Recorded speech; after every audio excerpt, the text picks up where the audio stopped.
Are you struggling to close deals? Cold outreach is wasting the time of both the buyer and seller at every stage, especially when sellers are using shallow and outdated data. Your organization can overcome these challenges with technology that translates comprehensive, high-quality buyer data into real-time insights. These deeper insights empower sales reps and teams to adopt the habits of top performers, which leads to better outcomes, like more pipeline, higher win rates, and larger deals. We call this deep sales. And we've built the first deep sales platform with the next generation of LinkedIn Sales Navigator. Right now, you can try LinkedIn Sales Navigator and get a 60-day free trial at linkedin.com/trial. That's linkedin.com/trial for a 60-day free trial. Let LinkedIn Sales Navigator help you sell like a superstar today. Just go to linkedin.com/trial and get started. This podcast is brought to you by eHarmony, the dating app to find someone you can be yourself with. Why doesn't eHarmony allow copy and paste in first messages? Because you are unique, and your conversations should reflect that. eHarmony wants you to find someone who will get you. How are you going to know who gets you if people send you the same generic conversation starters they message everyone else? Conversations that actually help you get to know each other. Imagine that. Get who gets you on eHarmony. Sign up today. This episode is sponsored by AutoTrader. There's a good chance you're driving right now. Look around. Safely. What do you see? Cars. Lots of them. And guess what? They're probably on AutoTrader. Whether you're into timeless classics or the latest trends. Did somebody say solar-powered, eco-friendly, vegan, leather-wrapped, aromatherapy-scented, disco ball-equipped, self-driving car? If you see it on the road, you can likely find it on AutoTrader. Big cars, small cars, blue cars, new cars, used cars, electric cars, and one day, maybe even flying cars. With millions to choose from, buying a car becomes a whole lot easier. See it, find it, AutoTrader. Find your next car on autotrader.com. This episode's brought to you by the following patrons: Stephanie Alexander, Natasha, Sophia, Gorotica, Vance, Cody, Boezy, Jeremy, Bruder, Ali, Nathan, Jennifer with the PH, Mr. Ragebomb, Libby, Wes, Dreskel, Aaron, Danielle, Kristen, Tia, Lauren, Jonathan, Kate, Alex, Isaac, and Karoon. And all the patrons want you to know you're loved, you're listened to, and you're a valuable member of the awesome Horror Virgin community. And if you want to hang out with us, do so in the Facebook group and Discord servers where we hang out daily. All right, I was watching this movie today, Aliens, and it made me realize how much I hate Covenant. No, Prometheus is the one that you said you hated. Both of them. Which, by the way, I don't hate the prequels. I am not prepared to litigate them today. Today we are talking about the best Alien sequel, Aliens. 3. No, how dare you? Get the fuck out.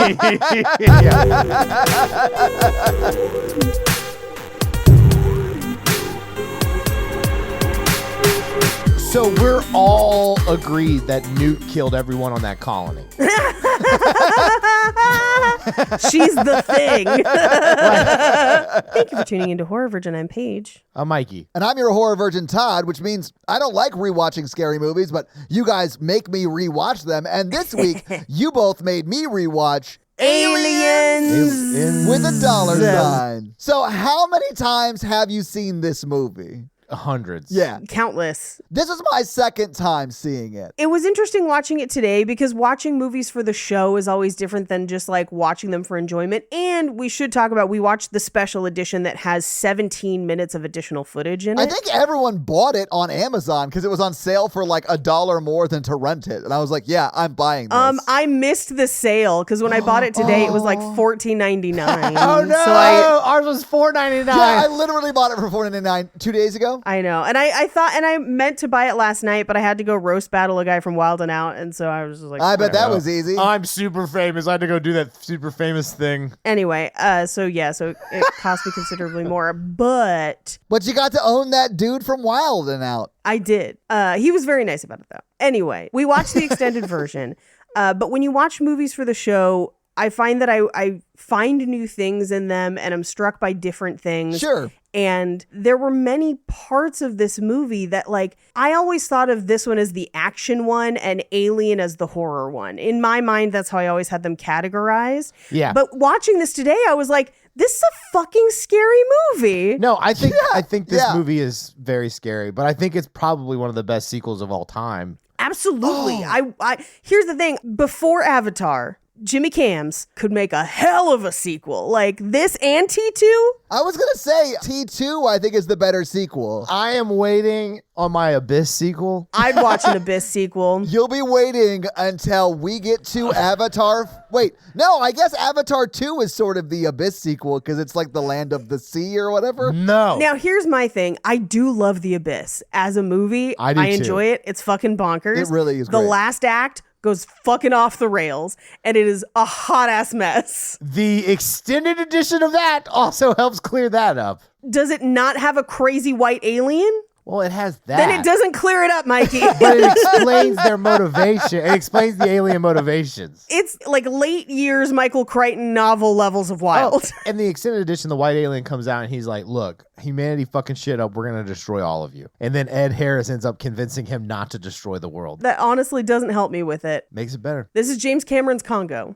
Don't you? That's one of my favorite movies. Stop eating the sesame cake! One, Congo is, and two, The Abyss is. Amy's sad. Amy's scared. Amy have Nintendo Power Glove. Yeah. No, but I mean, Aliens, I think it changed the cultural zeitgeist. Like, it's probably one of the best science fiction films ever made. Yes. Space Marines became it's everywhere. They're everywhere now. Fuck, in a world where the most recent Dune exists, you said this is the best sci-fi movie ever made. I would agree with you Yes. still. Damn, and here's the thing. This is way better than the new Dune. So, I like Dune.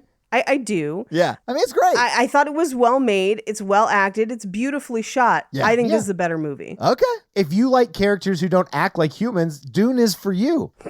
They're not humans. That's A lot of them aren't. Yeah, like it would be weird if they acted like technically humans. they're not humans. They're just a boring race of people who stand around in the desert. It's a lot of politics for me and a lot less cool sci-fi shit. Yeah. Space Marines is way cooler than sandworms. And that's just like, I stand by that argument. But I will say Okay. I'm excited to see Dune Part 2. Like I'm excited to see the next one. I love science fiction. I'm excited about it. Yeah. I'm just saying, all of video games stole everything they know from this movie. Oh yeah, I would not disagree with you. And I just want to remind everyone, because I know we covered this in our Terminator episode forever ago. James Cameron got this job because of Terminator, for the script for Terminator. The movie hadn't even come out yet. And we'll cover this a little bit more in fun facts and peppered throughout, because there is a great documentary on the making of Aliens on Netflix right now. If you love Aliens, you should absolutely go watch it. It's fascinating. But you need to remember that James Cameron was writing Aliens while he was also writing Rambo First Blood Part 2. Oh my god. Which is the Halloween 3 of Rambo. Well, yes, it is. Yeah. And he was writing them at the same time. And so like he would write like a certain amount of pages for one and then stop and write a certain amount of pages for the other.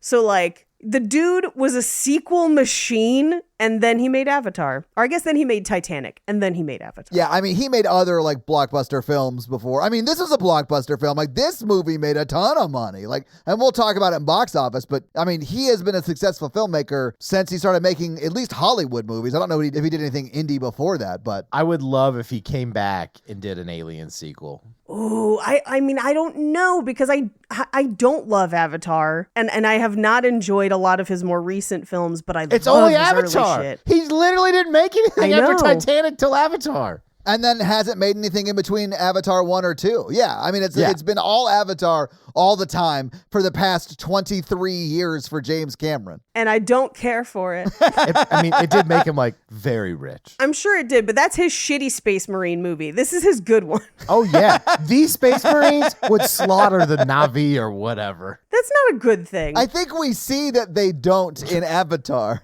They just burned their Fern Gully tree down. They would have nuked him from orbit if it was a real space marine. You bring up a really interesting point that up until this point in movies, space marines weren't really a thing. They're probably in Warhammer, like more in books than like a visual representation. Right. Because before this, you have like Star Wars and stuff like that. So sci-fi is more fantasy. This brings sci-fi into a realm of kind of groundedness in our reality. Yeah, it's like our technology, but in space. Like You have like the book Starship Troopers, you have Warhammer, you have books. I think you have books. You don't see them anywhere. But in this Right. movie, they essentially are, well, maybe not essentially, because they do have a little bit better technology, we'll see, as they sort of try and hunt the bugs, as they call them. But, like, it's virtually just Marines in space. Yeah. That's why they named them Space Marines. Marines. Well, no, that's what I'm saying, Mikey. Like, there's nothing really inventive about them. Halo just rips off the whole movie. Ripley Yeah. is Master Chief. I mean, Ripley is not Master Chief. Come on. No, she is. We have to talk about this because I have feminist beliefs about the Alien franchise. We're going to get into them now. First of all, in the first movie, Alien, Ripley was written for a man. I honestly think we talk about that in the first episode. We do. Yeah, that was one of the fun facts, I believe. Wasn't there. Anyway, they chose to cast Sigourney Weaver, and the only changes they made to that script were basically pronouns. Yeah. They didn't change anything else. And so there are a lot of questions for this movie about why some things have been included. Things like making her a mother, giving her a backstory where she had a daughter that she left behind, and really kind of adding in what some would look at as stereotypical feminized heteronormative tropes into her story. And I am of the belief that this is them embracing that she is a woman and fights as a woman and still wins and is a badass as a woman. Yeah. Now, again, motherhood is not exclusively tied to womanhood. Those are separate things. I think there's some conversations about, is it mother versus mother with her and the queen? Maybe. I think the motherhood aspect is a little more layered in this movie, first and foremost. I think the daughter that we find out that she lost, which, by the way, if you watch the special edition, there's a lot of information about that daughter. I think that is more to articulate the passage of time, to show what Ripley lost, which is not just, you know, a scary experience in space. She lost her entire life. Literally, everyone she knew and loved is dead. Yes. And got written up at work. And got written up at work, which is new in the special edition. She, like, lost literally everything. She did, but I think it also serves from a screenwriting perspective. Now there's nothing holding her home. Sure. Because if her daughter was around, she wouldn't have gone to Hadley's Hope. Yeah, of course not. And so I feel like that element serves a purpose in that way. I also feel, from like a mental health perspective, it's a story about a woman confronting her like past and trauma and PTSD and stuff. Yes. And overcoming it. Yeah. Yeah. I do like the mother versus mother story. I think it's badass. But I also, Sure. this is why I hate Covenant. I like the aliens as just a fucking race of scary ass creatures that take over everything, ships, planets. Right. Like the Borg. They're not seeded from this alien race who are like, we kill blah, blah, blah. I hated that stuff. I do prefer them as a force of nature. You guys have brought up Halo a few times. It's sort of akin to the Flood. You know, or, they're like, or StarCraft. StarCraft takes a lot from this stuff too. sure. So, I mean, Right. but there's like a lot of, I think, very common in pop culture tropes that are prevalent in the Aliens franchise, which I would assume they started there. I honestly don't know because I don't read a lot of books. Aliens started a lot of them. Yeah, I don't read like the Warhammer books and shit like that. That does predate it. Yeah. So I don't know. I'm sure that some of that existed, but not brought into the mainstream Sure. until this. Yeah. I do not. First of all, many different people can become mothers. That is not unique Yeah. to a woman of her age, status, whatever. But I think what giving her kind of a caregiver relationship with Newt does is highlights the things that most of the Marines would view in Ripley as weak that actually make her strong. Yeah. It is a way to highlight her compassion and her care for life and her bravery and her willingness to defend and fight for people who cannot fight. And those things help her survive. Like, at the end of the day, there's a reason that she's the one left standing, and she didn't have the biggest guns. She didn't have the biggest muscles. She just thought through how to do it. She didn't have the biggest muscles, I'll grant you that. But when she duct tapes the flamethrower and gun Oh, together, fuck like yes. that is the biggest gun. But like that's just ingenuity, and I was here for it. I love this movie. It's so But good. that's the thing. Is Ripley is probably my favorite final girl. Absolutely. And it's because she is smart. She fights for what she believes in. And she fucking kicks 100%. ass. Why you fight is so much as important of how you fight. Yes. And like also I think Hicks and her have like the perfect, like this is the love story of the century. I love Hicks. I'm mad they killed him. I'm mad. Well, the special edition gave us a little bit more Ripley and Hicks, which I thought was interesting. And then I noticed in his armor is his heart with a lock on it, and she takes it off. That's actually not his. So we have to talk about that. Well, let's talk about it when we get there. But yeah, I want to dig into that too. Yeah. Yeah. But I do think that early James Cameron actually does a really great job of placing male characters in films that trust in the strength and intelligence of the women that they The are. Abyss does this. Yes. Well, he does that. Well, and same in Terminator 2 when, And Terminator, the original Terminator. yeah, because I guess what's his name? It's the same guy. It is the Like, same guy, and but what's his it's character's Kyle name? Reese, Kyle but Reese, thank you. Kyle has faith in her to be strong with or without him. I wonder if he was like 80s typecast as the action star who also believes women can fight too. Like that's like his lane. He ends up in this movie on accident. We have to talk about it. 'cause Okay, let's talk that's about why it. the lock is like an accident, but I'll get to it in a second. Okay. So James Cameron writes a bunch of strong women at this time, but he also focuses a lot on motherhood. I think that is a thing for him because Sarah Connor is the mother of the future.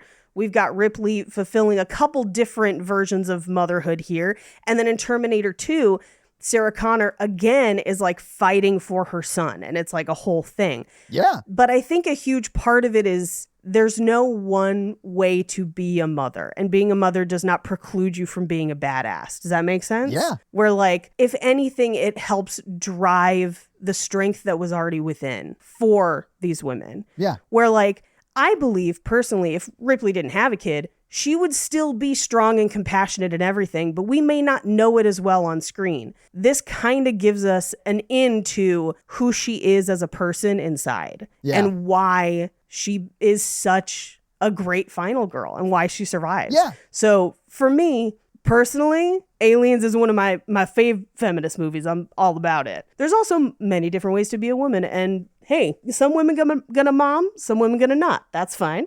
We all women. We can all do our own thing and believe whatever we want. Yeah.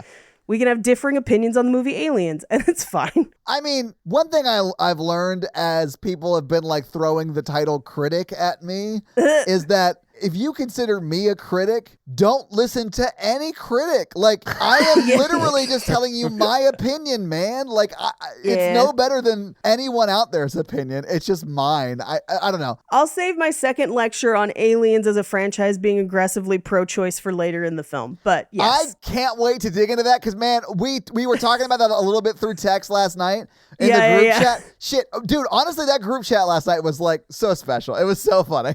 Just because it was us like, well, I mean, in comparison to like movies that I don't like because they're scary or they're just not good, that group chat is like dead silent when we're all watching the movie. But like with a movie like Aliens, we're like, fuck yeah, she's such a badass the whole time. She It's so great. She's such a badass. She really is. It's great. Anyway, do we want to address how Hicks ends up in the movie, or do Yes. you want to save that for later? Absolutely. No, just tell me. Okay. So if you watch the Movies That Made Us episode on Aliens, which again I highly recommend, and Okay. there's a million fun facts on Aliens just in general. Yeah. We will not scratch the surface. Like, we Sure. do not have time. But one of the ones that I think we should bring up is that James Cameron went from Terminator like right into this. And I mean like barely a break. And originally he had cast an actor named James Remar, who goes on to be in a bunch of other things. Yeah, I've heard of him. That Cameron has done, other people have done. But yeah, I mean, he's still working. That guy's been in a bunch of shit. Yeah. Yeah, originally he cast James Remar. And Alien, directed by Ridley Scott, Yeah. had mostly filmed in London at Pinewood Studios, and they were going to do the same for Aliens. It was part of how they were going to save money. Yeah, okay. And so most of their actors were American, had to be transported to London. Well, London's drug laws are kind of different than America's, and James Remar partied a little too hard and got arrested after 2 days of shooting. So he had already What? shot 2 days of stuff, in full sets. So he was supposed to be Kyle Reese in this movie? Yes. Hicks. What? Okay. Yeah, Kyle Reese. We said the same thing. No, Right, we will right, call him Hicks by his proper name. So as a part of pre-production, because they had all of them come out and train for a couple weeks to literally carry the guns. Like they had them train as Marines. Dude, and those Steadicam machine gun things. Oh, we have to talk about those too, because they couldn't get out of them. They were duct taped into them, so they couldn't go to the bathroom all day. They're so cool, though. Fucking nightmare, Yeah, I'm but they are sure. very cool. They're so cool. But so as part of that training, they all got to decorate their own armor. Nice. Okay. So like they all decorate it. And so James Remar is the one who put the heart and the lock on there. Oh. What? Yes. Wild. Now, I Okay. don't know if that was him extrapolating from what the script was, because he obviously knew the script and knew Sure. what that character would be, or if he just thought it looked cool, because some of them just put on stuff that looked cool, and they do it so that you kind of just see flashes of it throughout the movie, like Vasquez's gun says adios and stuff like that, where Yeah. like they wrote all that stuff. So when he got arrested, they didn't have time to remake costumes or retrain anyone. But they had just finished Terminator with Michael Biehn, who was still in shape from Terminator. Sure. And so they called him, did not audition him, and were like, here are your plane tickets. We need you in London in 2 days. He flies. He gets there 2 days later, and they just had to make James Remar's armor fit him. But they couldn't stop shooting, and they couldn't reshoot the stuff that they had already shot with James Remar. So there are a handful of wide shots in this movie that are still James Remar. What? And you can actually point them out. Yes. That is yeah. insane. I love it. Yeah. Although I'm super glad Kyle Reese is Hicks in this movie because I love him as an actor. Like so he's good. great. Yeah. He was also in Planet Terror, man. Yeah. The guy gets around. Do you guys want to maybe get into the movie so we can go through it scene by scene though? Yes. I'll point out as we get to it, so like if you were watching this at home, the scenes where it's not him. Nice. Okay. Like the wide shots? Yeah, the wide shots. Awesome. Yeah. Okay. So we open on a ship in space. This is the escape pod that Ripley went into from the first one. Ships in space. It's aliens. Yeah. The Nostromo escape. It's the Nostromo. It's the escape pod from the Nostromo. Yeah. I will burn a fun fact. They had gotten rid of the sets from the original, so they had to rebuild the set from watching Alien. Oh, wow. Okay. Literally down to the gun that she shoots that she jams and throws. Yeah. That is in, as they pan through, you see it in there, covered in space dust. Yeah, the space dust looks a lot like glitter. I was like, is this an Yeah. escape pod or a strip club set deck? What are we doing? Both. Why is it happening this way? Yeah. I don't understand why there was space dust because like she's not shedding skin. Yeah, I don't know. I don't think it was space dust. I think it was actually condensation.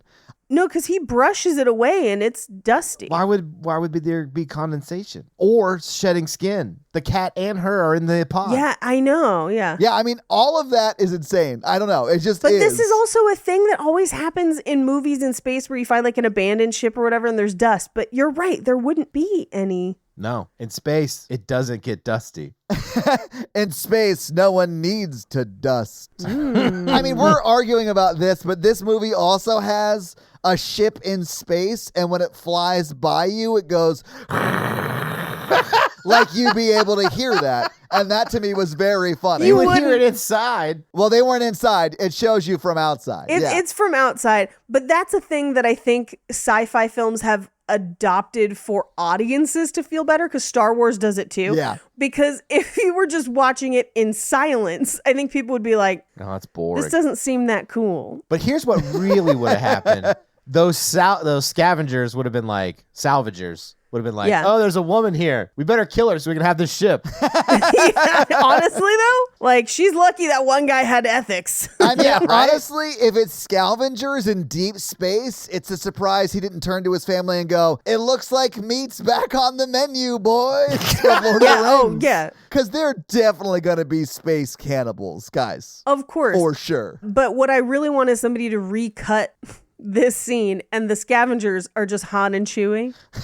I I love think it. that'd be pretty fun. Anyway, her ship or her pod gets picked up by a tractor beam or something that pulls her into a ship. They torch the entrance open and find her asleep. And this is where they're like, there goes our salvage. She's alive. But also the cat's alive. And I love that. That's actually who they were referring to. They don't really care about human cargo. I did think it was funny. Like, I guess they don't get paid if they save someone's life. Like, I thought they would definitely still get paid. I would assume that if she's alive, she still owns They don't it. get to keep the ship. Yeah. Oh, Because as you learn later on in the deleted scenes, she's super liable for all of that ship. Yep. that's nuts, by the way. But yeah, like, Yeah. I guess you're right, Mikey, though. Like, if a scavenger in deep space came across someone who owned the ship but was also in stasis, they would either be killed immediately or just pushed outside of the vessel while still in stasis. Yeah. Oh, for sure. Just eject the pod. Yeah, exactly. I don't know if you guys know a ton of scrappers in your life, but usually they just come take your old washing machine from the driveway or whatever. But like, I feel like they'd kill somebody if they were in that washing machine. Oh, I've had a very different experience. Those are just neighbors. We're all the neighbors of humanity. I guess guess. that's true, I suppose. Anyway. Yeah. We cut to a ship's medical bay where she wakes up and a nurse is kind of telling her she's been there for a couple days, but she's got a visitor. It's Jonesy the cat and Carter Burke from the Weyland-Yutani Corporation. Paul Reisner. Yeah. He plays his character like a slime ball, so later on, you're not so surprised he's a total slime ball. I do love that he is automatically who he is, and you just sort of expect it. Like, when he starts to double cross them, you're like, yeah, that does fucking check out. Like, big business people are terrible. Like, Yeah. Oh, I yeah. get Well, it. and we'll get to it in just a second in one of the extended scenes, but I'll save it. I'll save it for the extended scene when we talk about it. But there was something else that I was kind of struck by. I'm super interested to hear the comparison between the theatrical cut and the extended cut, because I've only ever seen the extended cut. I've never seen the theatrical You've cut. never seen theatrical? I've only seen this movie twice,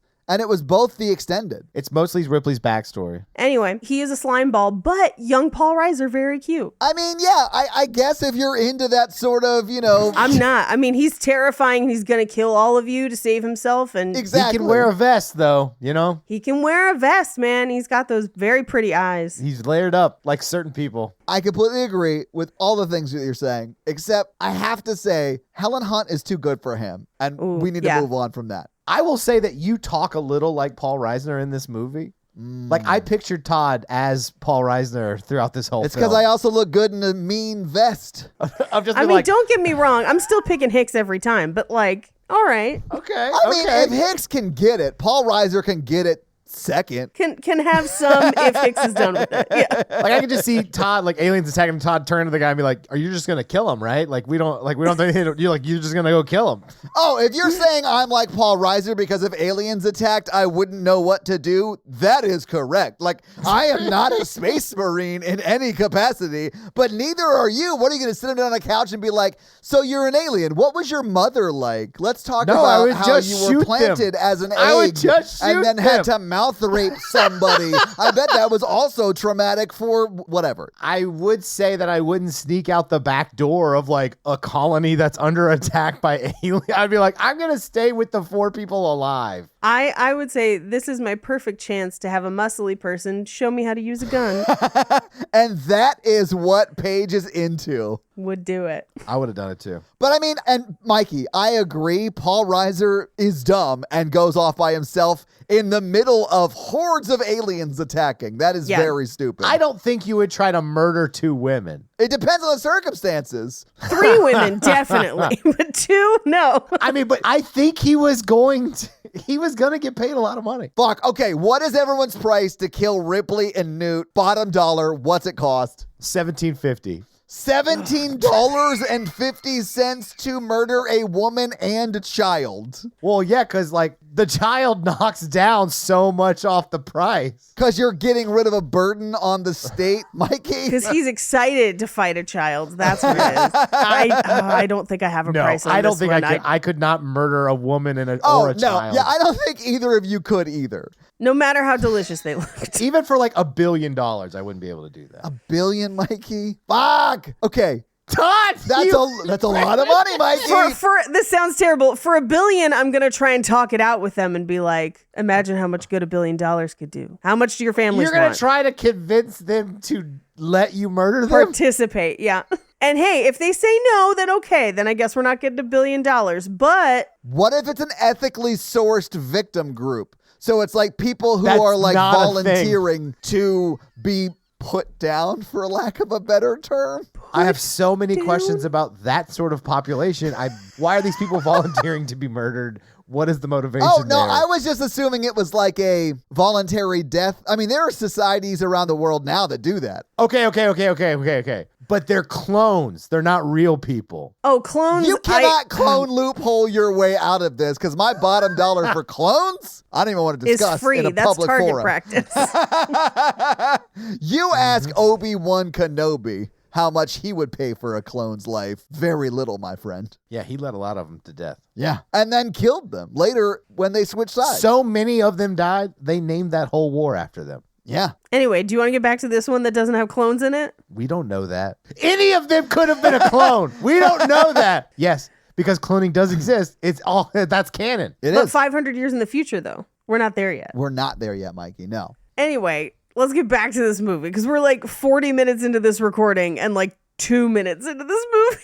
Yeah, let's go to her getting written up at work. Well, hold on, because we have to go through. She finds out that she's been in stasis for 57 years. Yeah. And she was lucky to be found at all. And then, oh my God, it's a chest burster because it's a nightmare. Yes. But she wakes up and Jones the cat is there. She reacts in a crazy way when she hears that, like way over the top and stuff. And I was like, I don't know, man. I think I might react that way if like I was having to come to the realization of the fact that everyone I've ever known and loved is dead. Okay, but if you're traveling in deep space, relativity still exists, and you're hyper sleeping. It's like the world is growing older as you're traveling in space. I guess that's true. Yeah. Yeah, I mean, to find out that I have outlived all of my relatives and everything I know is gone, yeah, that would fuck me up a bit. Yeah. So she wakes up and Burke is there again. When she wakes up from that dream and the nurse calls in and she goes, everything all right? And she's like, yeah, I just had a nightmare. And she goes, all right, well, try and get some sleep.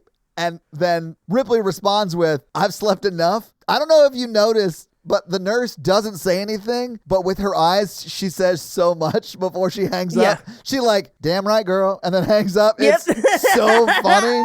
I love great. her like character choice was so great in that moment. Well, in the future, nurses still, don't give a shit. I They're mean, going to tell you what you're... Yeah. It felt very true to like all the nurses that I know. And I mean that like in Okay, a... bye. Yeah, exactly. Like, yeah. I did think it was funny that after the nightmare where the nurse is present and she's like fighting the nurses because of the Yes. chest burster, after that, the nurse is just on the screen. Yeah. Where she's like, not going near that No. crazy lady. No, Like, I am not no. going in there.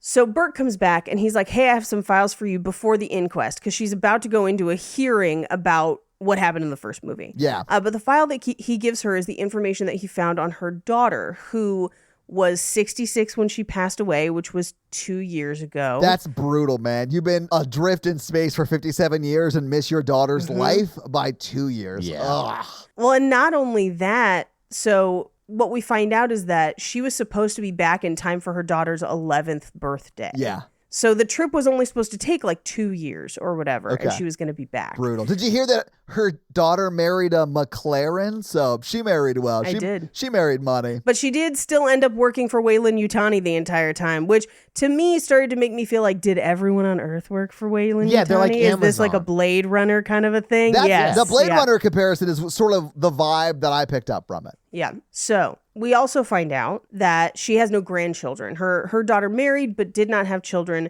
So Ripley has no living relatives. And I think that's the most important part of this scene is that Yeah. she is alone. She is a woman out of time and she is alone, much like Captain America. So It actually is a lot like Captain America, even in the time span difference. yeah, because Captain America is like what, 70 years? It was the 40s to, 2014? yeah. So like 64 years, something like that. Anyway, so we go into her hearing. And I don't know if you guys highlighted this the last time you did this episode. This is where, because we see the crew sheets on the screen behind her, this is where we find out that canonically, one of the crew members from the Nostromo originally, Lambert, is revealed to be a trans woman. Canonically one of the first trans characters in a big blockbuster film, although it is kind of after the fact and Lambert's not in this movie because Lambert dies in the first film, it is kind of an interesting Easter egg that it happens in the 80s, that canonically there is a trans character in the Alien franchise. And it seems like it was on purpose, right? It was intentional, Yeah. yeah. There's nothing that's not intentional in this movie, I would say. I guess my point is, like, they would have had to have gone in and made that choice. Like, it's not like it was just like, Yeah. someone left something on set, so now there's Starbucks in Aliens. You know, it's not like that. Like, they would have had to thought it out and do it. No, I think it's deliberate, and I think it's deliberate in the same way that they have fleshed out Ripley in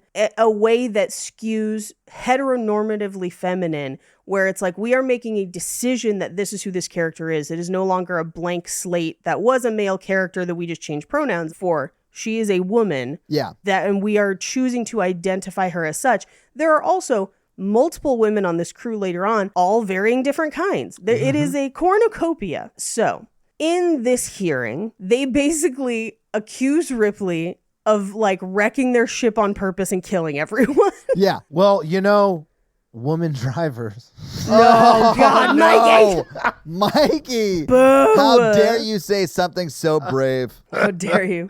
They revoke her license because of this whole thing. I mean, they do Her revoke her driver's license. license. No, I mean, not her driver's license, though. That is extra. In the theatrical cut, we don't find that much out. Wait, we don't know that really? she's been fully revoked. Yeah. It's like off. They're like, oh, you're no longer allowed to leave the station. It's like Yeah. a throwaway line. Oh, okay. Yeah. Because her losing the license is really what sets up her working for 6 months in a powerlifter suit. Like, that's why Yeah. she's able to use it so effectively at the end. Right. Well, and the scene where they come to kind of pitch her on the new project is shorter too in the theatrical cut. Okay. Because they kind of just remove that, probation that she's on from the theatrical cut. But essentially, at the end of this hearing, the company is like, you no longer have a license to be on flights at all. And you owe us money and we're not going to charge you criminal charges. It's bonkers. And Yeah. they don't believe her. They do not believe there's an alien there. They don't believe there's anything wrong. Now, something that I had never really thought about because of an extra scene that's in this cut, what happens off screen is that she lists out the planet that she was at. Go check out LV-426. Yeah. And at that point, Burke sends Newt's parents, because that's the extra scene. We'll get to it in just a second. But that's what triggers Newt's parents going to check out the ship. Yeah. So they say that she had questionable judgment. So we cut to, in the extended version that we watched, if you're watching the theatrical cut, the scene does not exist. But we actually get to see the colony with people in it, which is never in the theatrical cut, ever. You only ever see it defunct. But there's a whole thriving, like a bar and people. And something that I noticed in this that I thought was really interesting is that almost everything is branded Weyland-Yutani. Yes. So like there's like a big wheel, like the tricycle. And then later when Ripley uses a space heater, it's branded too, but it's basically like, this is a company town is what this is. And so we overhear, or rather we witness a conversation where one of the guys kind of directing work responsibilities at the colony is answering questions about search teams. So we kind of get the sense that they're sending out teams to look for new species or fruits or whatever out in the wild of this colony that has now been terraformed, and then they get payment for bringing them back. And they're asking in particular about one that the company asked them to investigate because they haven't heard back from it yet. And they say that they don't usually ask the company why they want to see something because it takes 2 weeks to get a response. That 2 weeks is very important because that's why once we see what we're about to see in the next scene, they don't even find out about it back home till 2 weeks later. People are fucking dead by then. Like, in the 2 weeks to get responses anywhere, it's too fucking late. You know, like it destroyed the crew of the Nostromo in 24 hours. So like 2 weeks, it's having a picnic. But the real question is, would you live on a space colony? Absolutely not. Never. Never, never. Nope. 100%. No, thank you. I want to be mayor of a space colony. I want You have fun dying on that space resource colony. management. Want to manage the resources, build the defenses. But Mikey, you wouldn't be the mayor. You would just be some grunt that was being told to like farm space sheep or whatever. Or potatoes. Like The Martian is my nightmare. It's a good movie, but it's my nightmare. Hadley's Hope was not a cool place, but like I would go to a space colony. I mean, it looked cool. 70 families just hanging out, movie night. Nope. It's probably better than Insta Earth. death. Earth's probably all run down right now. But I also want you to think about how many people survived the first wave of Earth colonies on Earth. Like when white people decided to go live in another place that other people had been living for years but didn't listen to them, almost all of them died. And that was on this planet. So like your chances of survival on an off-world colony, slim to none. I'm an optimist. We're going to go for it. And hopefully we'll meet some friends along the way. You're going to get killed by a space kangaroo. You put way too much faith into like Elon Musk type people. No, because that is who You is can't going to even be make doing. Teslas not catch fire. You think he's going to make a fusion reactor work in space? No. Yeah, his Look. terraforming is going to be like, oh, it turns out we rushed it. Let me tell you about that tricycle. It ran. Let me tell you about that heater. It heated up. Yeah, those are things we have now on Earth. Yeah. I'm just saying, the company technology didn't fail. It failed when they sent them to go get alien eggs. That's what happened. I never pegged you for a company man. That's interesting. This is an interesting real take strange. right here. Yeah, okay. But also, those are technologies that exist in our time. Oh, yeah. You mean this future corporation we cracked all space know heater tech? that Newt killed Hadley's Hope. It was an inside job. No, it was Nope. not. No. It wasn't. The mayor should have stopped her. There's no mayor. It's a company town. They're literally all wage slaves. Well, I don't want to be in a company colony. I want to be in like a government colony. I don't know what kind of colony you think is going to be except for a company one. Like a NASA colony. NASA don't got money for colonies. I want to go to a new frontier and really conquer, I mean, not Mars. Mars is too close, but like Alpha Centauri. I mean, it's going to take years and years to even get there. I mean, yeah, you would absolutely be like saying goodbye to your family. Like, Todd said he would join a colony in the group chat. He's changed his mind for the recording. wait, did I? It's bullshit. Yeah. No, I think you're thinking of me where I said 80s Michael Biehn could maybe talk me into a colony, but like That's he true. doesn't exist anymore because time is cruel. So like, you've got no hope for getting me to that colony. I've Hadley's Hope.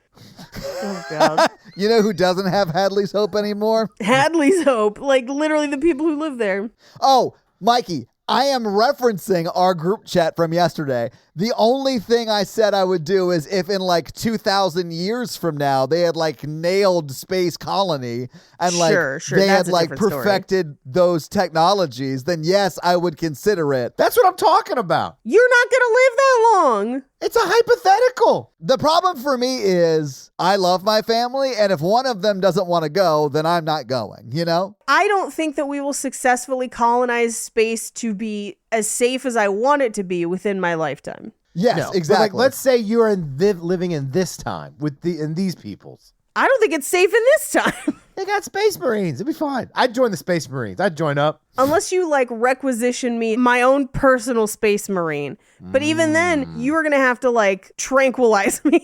Like, I'm not going to go willingly.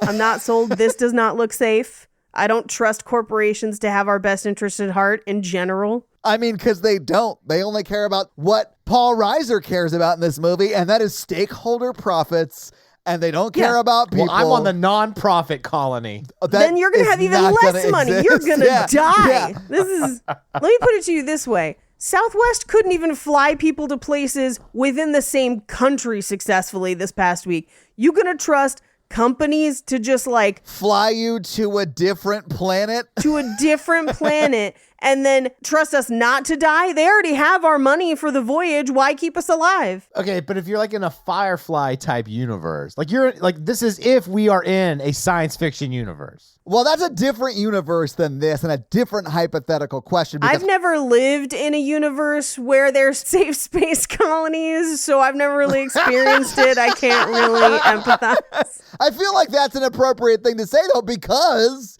those are two different universes. Like, one of them has hyperspace and one of them doesn't. If we're talking about like Star Trek, Right. That's a different type of thing. that's a different type of thing where there's like a UN for space and shit, Yeah. like the International Conclave of Light, whatever.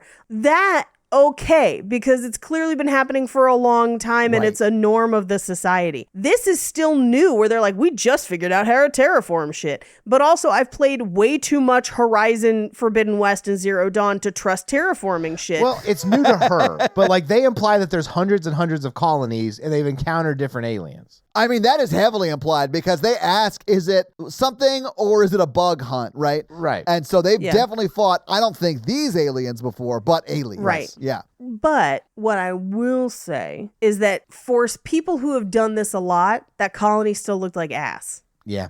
That colony didn't look good. And I don't think the other colonies are much better. And all those colonies are company towns. Weyland-Yutani is like a monopoly that is just throwing settlers at their problems Yeah. and actively murdering off entire species wherever they go.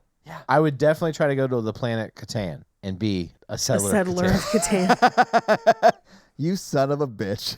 Paige, I have a quick question for you. Sure. You get your bras from a lady in this movie who refuses to wear one. So, Jeanette Goldstein, yes. Yeah. I don't love that she is in brownface in this film. I don't like it. There is, I don't want to say a reason for that because it's not a good reason, but she also was cast last minute where they had originally cast a woman who was a bodybuilder who was also Latino, and it was kind of written for her. Okay. But then last minute, she basically said that she wouldn't swear in the film. Like, she refused to swear and didn't like the dialogue and pulled out of the project, like, literally last minute. imagine pulling out of Aliens. Like, no, I don't think I should do know. this It's not going to be big. movie. Well, that's, I mean, in the movies that made us, they interview James Remar, and he's like, even though he's had a successful career Oh, after, yeah. he's like, man, it would have been fucking lit to be an Aliens. Fuck. I mean, even if you had a stellar career, I would have wanted to have been in this movie. Like, Yeah, it's an amazing movie. it is an amazing movie. So Jeanette was cast in part because she was physically strong enough, because Yeah. she had to be able to hold the gun and a whole bunch And be duct taped into the Steadicam thing. and be duct taped into the Steadicam where they were not allowed, you couldn't take it off. So for 12-hour days, they couldn't even have bathroom breaks and stuff. It was brutal. The shooting on this is brutal. Having met Jeanette a number of times, I think she would also agree with you that the brown face is not great. And if they were to make this movie again, modern day, they would have likely just chosen another actress. Sure. But Jeanette is very, very kind and nice and has touched my boobs a couple times because of bras and makes really nice bras. Well, or rather, she owns a chain of stores that source bras in extended sizes. Okay. Yeah, but we haven't even met her yet. No, but we're about to. We're about to. But first, extended scene, Hadley's Hope. We find out that they're sending crews out to search for stuff, which is where we meet Newt's family, which is not in the theatrical cut at all. Yeah. And what we see is that her parents are tasked with going out and investigating the ship. The derelict ship, yeah. Yeah. Yeah, the derelict ship per Carter Burke's instructions, knowing what could be on it. And they go and her dad ends up with a face hugger and they call in a mayday. Cheated on his mom. And that's why she killed everyone in the colony. What I really think is interesting, the girl who plays Newt was an army brat. She lived on a military base in London with her parents, and they wanted to cast an American, and that was one of the few places they could find children with American accents. And so that's how she gets this role, is because she could scream That really well. makes Yeah, a lot of sense that they cast her because of her screaming. yeah, because that's what she mostly does Yeah. in this movie. Yeah, and in the documentary, she's an adult. Sure. And they have her do it again. And it actually sounds pretty similar, which is kind of fun. That's awesome. Anyway, so her mom comes back. They call a mayday. What we will find out from another extended scene a little bit later, because when they first arrive at the colony, in the theatrical cut, it's a little bit shortened. But we will find out that they tried to remove the facehugger from her dad and killed him in the process. Yeah. But that's the live one that they've got, or one of the live ones. Yeah, I that think there are they've got. 2 live ones. Yeah. So we cut back to the theatrical cut where they come to see Ripley and ask her to come with them to the colony because they haven't heard from the colony in a few weeks. And she's living in a shitty company apartment. She tells Jones that he's staying behind this time, Yeah. which is great. And she badly needs to ash her cigarette. But this is also where we meet Lieutenant Gorman. And Gorman's kind of an interesting character because he's the military head of this operation, or the Marines head of this operation. Yeah, he's the lieutenant. But he is clearly a desk lieutenant where, like, he's never been in the field. And so there's some lost respect there. I love when they're asking him when they are like literally drop shipping onto the planet. Yeah. They're like, How many drops have you been on? He says something simulated, like a big number. 38 simulated and 2 including this one. Including this one. That's what I was going to say. It's so funny. He's like, 2 including this one. So you've been on one other mission, is what you're saying. Great. And he's like panicking, and it pans over to Hicks, who's asleep. Right. Where he's just like, this is so boring. I am already Hicks out. is good in a crisis. I relate to that. Honestly, I would be more terrified if you were able to sleep through the bumpiness of that than if you were nervous because of the bumpiness of a dropship. Like, Why? Because you feel like you're not reacting to the danger at hand? no, I would assume that something fell off of something and hit Hicks in the head and knocked him out. Because the fact that he's drop shipping onto a place where there are aliens present, it would be insane to be asleep in that situation. But that's what's so great about this movie is that we'll get there, but like there are scenes that establish that these are badasses who have killed other aliens and they're not scared of these aliens, and they end up killing a ton of aliens. Oh, they kill a shitload of them. Yeah. which is cool. That's what makes the movie so good. I think if we had the exact same number of aliens and the exact same number of space marines. I'd bet on the Space Marines. Yeah, me too. that should be Alien 3. You and I have had this discussion before where you think that all Alien sequels should take place off-world with Yeah. Space Marines. At least the future. I could do with aliens breaking out of a lab and like consuming Earth, and then Marines Yes. like fighting for Yeah. future Earth from space. I could deal with that'd that. be a good one. Yeah. Like a World War II film, like it's Normandy. It's kind of like Starship Troopers at that point, though, Or like Halo 3. which all rips everything off. Well, not Starship Troopers, but everything rips Alien off, you know? Yeah. Like the Sergeant character is like they straight up make him in Halo. Yeah, I mean, they remake the Sergeant character for Halo. He's a real sergeant. Really? Like he was a real Marine. Yeah, I'll get to it in fun That facts. checks But like out.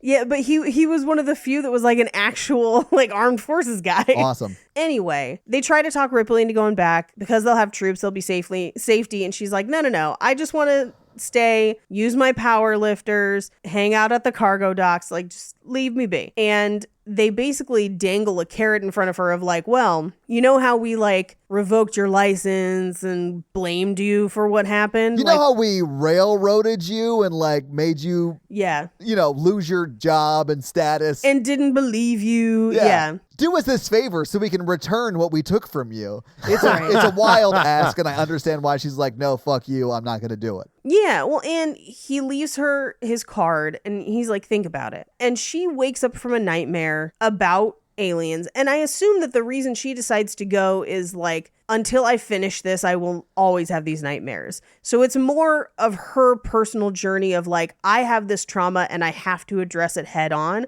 or I will never be free of it. Yeah, I mean, I think she is like, I could either go to therapy or I could go back to the planet and kill all the aliens. She did. She had a She did therapist go to like me who therapy. was like, "Oh, you have a phobia about these aliens. Drop into a planet full of these aliens. It's called desensitization." That sounds You're- like a then you're cured. wildly irresponsible therapist. Well, as you know, therapists are always well represented In film and on television. film and Yeah, television. that's true. That's true. We know that she went through at least some of her mandated 6 months of therapy. So we know that she's done some, but I think this is her being like, I have unfinished business, because Ripley doesn't run away from her problems. And that's why Ripley is great. Agreed. This is a side note. They tell Ripley on the like in the whatever they were at, the space place. The space conference room. Yeah. Uh-huh. Yeah. That like, you'll be safe. You won't get anywhere near the danger. And Yeah. in my mind, now they didn't say this outright, I would have been implied that I stayed on the ship in orbit. Oh, yeah. Right, That's what I right. thought, And too. I nuke it from orbit. Yeah. Yeah. Instead they're like, get in the car with us. We're going down. All of us. We're not even leaving anybody driving this thing. Yeah. Which I also thought was a wild take for a military operation. Yeah. Yeah. Just leaving a giant ship Full of nukes. full of nukes. If there are other aliens, it's also implied that there are probably other ships, and we know there's scavenger ships. So like, Yeah. what if a scavenger ship just like rolls up to the Sulaco and it's just like, yo? Well, there's got to be space everything. Space tourists and space like insurrectionists and space like independent people. Don't space tread on me. You know, there's got to be all of that stuff. Don't moonwalk on me. Yeah. I'm a space-tarian, so I don't believe in space tax. I never been to space. I'm mad at the moon. Yeah, sorry. I'm an H2%er O, which means that the Constitution gives me rights in space. Space doesn't exist. It was invented by Stanley Kubrick. They want you to fear illegal aliens. There is a joke about illegal aliens coming up in the Oh, movie. yeah. It's not great. It has not aged well, but it gave me a moment of like, damn, even in the future, we are assholes to people of color. Like, I can't believe this is still a thing. I mean, we may be in the future in the movie, but we're still firmly in 1986 when this comes out. Yeah, this is 1986 because this is written in 1986. Yeah. I'll be honest with you guys. My understanding of humanity, I think there still will be 1,000 years from now, people will still be pretty bad. Oh, yeah, people will be Oh, terrible yeah, but to people I for figured no we would have reason. moved Yeah. on to a different kind of, like, we would be mean to other people. Yeah, we're going to be mean to clones, and I cannot wait for it. Clones are taking my job. I'll tell you one thing that I love, and that is when some filmmaker from the past swung super hard at what like slightly future technology would be like, Right. and misses so hard. And a lot of this movie, actually, the technology sort of makes sense to me, and I like it. The one that super sticks out to me is the fact that to call Paul Reiser, you stick his business card in your laptop, and then it FaceTimes him. How is that It's not a basically QR, a QR code. Yeah, Yeah. because I thought that as I was watching There it. I are was- business cards you can tap on phones that Yes. transfer your That contacts. transfer your contacts, yeah. But like, can you not call someone unless they like give you their business card? No, I think you can. I think it's just a feature. Okay. I think he gave her the card and she had not used it until that moment and then loaded it onto her computer. Yeah. Okay. That actually makes a lot of sense. I think to that's me. being very kind because she literally shoves a business card into what looks like a fax machine, and it calls It's like an Paul Apple Reiser. II. Yeah, But exoskeletons exist. yeah. And James Cameron's had a hard on for them since the 80s because some of his Yeah. movies in the 80s have them, and Avatar still uses them. Yeah, Avatar is like built around exosuits. Yeah. So back to this movie. So she agrees to go and tells Jonesy he can't come because she doesn't want to have to save his ass again, even though he's a very cute kitty and I love him. And if I ever get another orange cat, I'm naming him Jonesy Super cute cat. But I understand why she was like, you can't come this time. Like, because he's an orange cat and they're dumb. And here's the thing. I love orange cats. I'm an orange cat lady. I'll be an orange cat lady for life. I have two of them. They big and they kind of dumb. Yeah. I don't know if this is smart or dumb. He figured out the kind of package that Temptation treats come in, which, by the way, is the same as beef jerky, potato chips, Yeah. gummy worms, like any snack. And so now he just steals anything in that package. So, like, you know, I woke up one night to him dragging a bag of beef jerky over my face to hide it somewhere in our bed. Are you sure that wasn't Jake? It was not Jake. Sorry. Jake was asleep because McCready cuddles up next to Jake, but walks over me as if I am not there. And so, Sorry, I assumed that dragging his beef jerky across my face was a euphemism for something. I am way wrong. That's my bad. it was not. It That's my was bad. just Jack Links over my Paige eyes. Stop with the Just like- euphemism, Paige. We get it. You guys are into some kinky shit. So we cut to the barracks where we actually, this is an extended scene where we get a look at the ship, Yeah. like a little tour. That was actually not in the theatrical cut, but it's also where we see Chekhov's power lifter. That's pretty cool. Yeah. And how many bombs and guns and things that they have. Okay, so rewatching it today for the podcast, Yes. I was like, there's a lot of weapons there. Yeah. Yeah. Why didn't Ripley just pick up a gun and shoot the queen? Well, she's not in the part of the ship that has the weapons. There was a ton on the drop ship. That's true. There is a ton on the dropship. She could have run back into the dropship. I think she was worried that But the Newt. queen would get to Newt. Yeah, I was going to say, Newt isn't in the dropship, and she wants to protect Newt. And the queen is huge. Yeah. So I don't know that they had the firepower. Yeah, I mean, I think the way she gets rid of her is the right way to do it. Which, if you're interested, watch the documentary because they show how the queen was puppeted. It took 4 different people inside It's cool. the Yeah. queen to puppet her. That's It's fucking crazy. amazing. And they built it originally out of trash bags. There's a lot of trash bags and silicone caulk used in this film on both sets and everything. Just like college. Just like porn, Mikey. Yeah. Tons of silicone caulk. But they built it out of trash bags and puppeted it in a parking lot for like proof of concept. And so they interview all the puppeteers and you get to like see their video of them doing it. But it wasn't just like we're sitting next to each other and puppeting. They are right and left arm together. So 2 different people are puppeting the top and bottom of mouth, but they had to be in sync. And then they each have an arm out to the side. It's wild. That's so crazy. It's so crazy. Yeah. Anyway, this is where we see the pods of everyone waking up. Burnt fun fact. Each one of those pods cost about $4,500 and they could only afford to make 4 of them. Wow. Okay. But they have 12 people. Yeah. And so they used mirrors. So it's actually 4 Wow. made to look like 12. That's amazing. Well done. Isn't that crazy? Yeah. Yep. Anyway, everyone wakes up. They're all shirtless. Thank you. I mean, and pantless, or I guess they don't have like trousers on if you're international. Right. It's like yeah. shorts, like jammies. It's like boxers or, panties on. Yeah. Yeah. They all get up, they get dressed, they start to have like their first kind of meal together, and you're kind of meeting people as they go,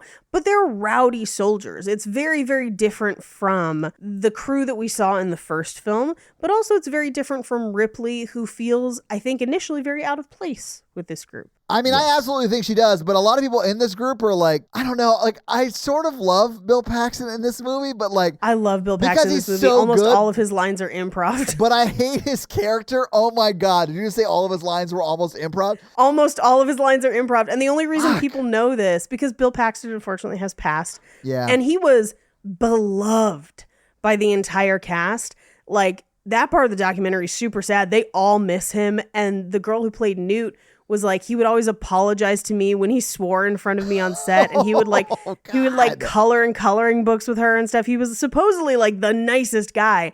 But as they've published shooting scripts and drafts of this, a lot of his lines are not there or they're different. So people think that these are alternate takes and that he improv'd a lot of the lines. He was just supposed to be like the red shirt guy who like comes down, doesn't say much and dies. And like on the days of shooting, James Cameron was like, just keep the camera on Bill Paxton because he is liable to say something crazy and I will want to use that. It's sort of like when you're shooting Jim Carrey in a movie, you just never turn the camera off. Yeah. But I mean, like, this scene has a lot in common with like Full Metal Jacket and like Vietnam movies. Oh, Yeah. yeah. It feels authentic. A Yeah. lot of science fiction. I'm not going to name names, but the movie Dune, they don't humanize. They don't give people personalities enough in the future. They're not humans. But you can still smile. I think they are humans. It depends on who you're talking about. If you're talking about the Fremen, they are human. Right. I don't know who you're talking about when you say they're emotionless and they don't have much character to them. Because you just haven't seen past the first episode of Dune. That's true. Yeah, and like, the first episode is only the first half of the first book. and we don't really meet any of the Fremen except for Stilgar. I mean, I've seen other adaptations of Dune. Oh, the other adaptations you cannot include. They are not accurate. the sci-fi miniseries is actually pretty true to the It is books. pretty good. It's With so the dude, good. What? It's the dude from the British dude. Well, he's in Children of Dune. He's not in the original miniseries. Okay. But yeah, you're thinking of James McAvoy. Uh-huh. But it has a different thing. This is a horror movie that has space marines, and they're trying to make them the most like actual marines. Yeah. And that's what we're getting. And they do a great job. Yeah. This is just like the Platoon version of like those Marines in space. It's Predator in space. Yeah, I mean, that's probably a better allegory. I mean, actually, Predator is probably aliens on the ground. Anyway, so they're having dinner. Bishop does the knife trick, Yeah. which, by the way, they did not warn Bill Paxton they were going to use his hand. That was decided That's funny. on the day. They had shot it once with just Bishop and they didn't like it as much, so they reshot it and put Bill Paxton's hand on there. And he did accidentally cut him. Oh, really? Yeah. What you don't know about Hudson is that his first name is Chet, and he was frozen in 1986 and then rethawed out from the movie Weird Science, it's the same character. It is the same character. It's also kind of the same character from Terminator, which he was also in. I don't know if you remember. Yeah, He literally went from that to this. I think he's the only person that's been killed by the Terminator and an alien, right? And an alien and a predator, I predator. believe. Oh, yeah, all three. Yeah. He's the only person that ever hit for the cycle, or whatever they call that in sports ball. In the extended Chet universe. Expanded Chet the- universe, yeah, yes. The XCU. Anyway, so this is where Ripley finds out that he is an android, and she flips the fuck out because I don't know if you remember, but in Alien, the first one, Bilbo Baggins does her wrong. So she's scared of robots. Yeah, I mean, after what happens to her in Alien, I understand. I get it. Yeah. And at this point, Lance Henriksen is like, oh yeah, that model was always twitchy, but I would never hurt you. And she's like, I'll believe it when I see it, fucker. Like, she's just like, stay the fuck away from me. That's what I tell all the girls when I start dating them. I'm like, oh, your ex, that model was twitchy. Like, I'll never hurt you. That It's model like was impossible. I would never. Well, even 500 years in the future, or 56 years, robots are still run by splooge. I think you mean milk? It's milk and yogurt, and he got food poisoning from it. Oh. Anyway, so they're getting a rundown of basically what they're in for. Yeah, what the op is, what the operation is. What the op Yeah. is. And this is also where you kind of get you get a little bit of FaceTime with everybody. So you kind of learn who the Marines are, at least the ones that are going to live past the next two scenes. And the other ones you see and don't necessarily get their names. Yeah. But Ripley tries to impress upon them how dangerous the xenomorphs are. Yeah. And they don't believe her. They're like, we've killed fuck tons of aliens. Yeah, they're really like blowing her off because they have killed other aliens. They're just not these types of aliens. Yeah, and Vasquez at one point is like, I just need to know where they are. Like, just tell me where they are so I can shoot them to death. And she's like, I hope you're right. Like, I hope that you guys can end them and it won't be a big deal. Yeah. Or that we get there and there's nothing wrong or whatever. But like, we need to be prepared if it doesn't happen that way. So the sergeant orders them to get ready and says asses and elbows, which I think is really funny. I do love that. I know Yeah. it is a military saying, but I just love it every time I hear it. I love his little speech. Every meal is a banquet. Yeah. Every sunrise a blessing. I love that it very much is Master Chief's boss, like the entire movie. Like, it is him. Well, they stole it from this, Oh, but yeah. anyway. I mean, Halo's yes. way after this. Yeah. Yeah. They all load onto the ship. They're going in for the drop, or I guess they're starting to load up the ship. And this is where Ripley shows that she can use the power loader. And they're like, oh, that's cool. And we get some product placement for Reeboks. Nice to see that they're still around in the future. We see them loading up all of the giant guns, and they get into their combat seats. And this is where, people think that this line was improvised, where he says, "Express elevator to hell, going down," because it's not in any of the scripts. But they basically free fall out of the ship to land on the planet. Yeah. But this is where we find out that Gorman has not been on any of those drops. 38 simulated, 2 real ones, including this one. Meanwhile, everyone else is just chilling. Hicks is asleep. In fact, when they land, they're like, somebody wake up Hicks. Like, he's just, he didn't even wake up for landing. Which you don't want in your corporal. You want your corporal to be awake and aware the entire mission. Yeah, sure. And he ends up being in charge. He's not in charge at this point. Literally, like 12 people die, so he ends up in charge. Just like King Ralph.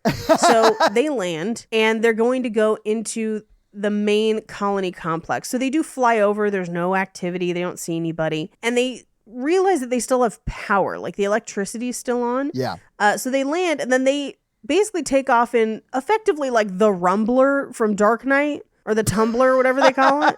I mean, it very much is a 1980s Batmobile, but it's like 6 or 7 feet tall, and the wheels go Yeah. almost all the way up to the top of that, which means like it's probably a miniature, and then they moved around that set everywhere, which to me was very funny. So, fun fact, in some parts it is a miniature, good clocking. Yeah. But also, they left a lot of these sets up, particularly the one with the eggs, the egg room they left up. Okay. Because Batman used them next. Oh, yeah, I And when remember Batman this. arrived to like shoot, most of the sets were still intact, and they actually left some of it for like the Batcave and stuff. What are all these penguin eggs doing around here?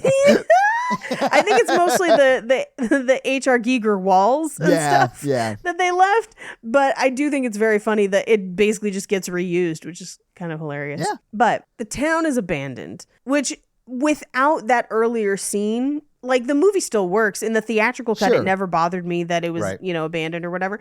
But having seen it with people in it, then abandoned, I think is actually way more effective. I like having that earlier scene in to give you a contrast. Oh, I honestly wouldn't cut any of the extended scenes. No, I think it's great. I really think it fits. I don't think it slows down the pacing. Like, it does a great job with them. Yeah. They go inside and the place is torn to shreds and leaking from the rain outside. They walk through, they use motion trackers. Nobody seems to be moving. Yeah. This is one of the first places where we get a close-up of the Steadicam guns, which are just Steadicam rigs. And you can actually see on Jeanette Goldstein's midsection that they have literally like gaffer taped it to her body. Yeah. And she would have to be cut out of it every day. That's terrible. Oh man. It's terrible. She and the other guy, they became like best friends and are still friends to this day. Oh, that's awesome. Because it was such a terrible experience that they were just like, we're in it together. Yeah. Very funny. Yeah. So they split up into groups of 2 to search. And they do hear a beeping movement and find a hamster.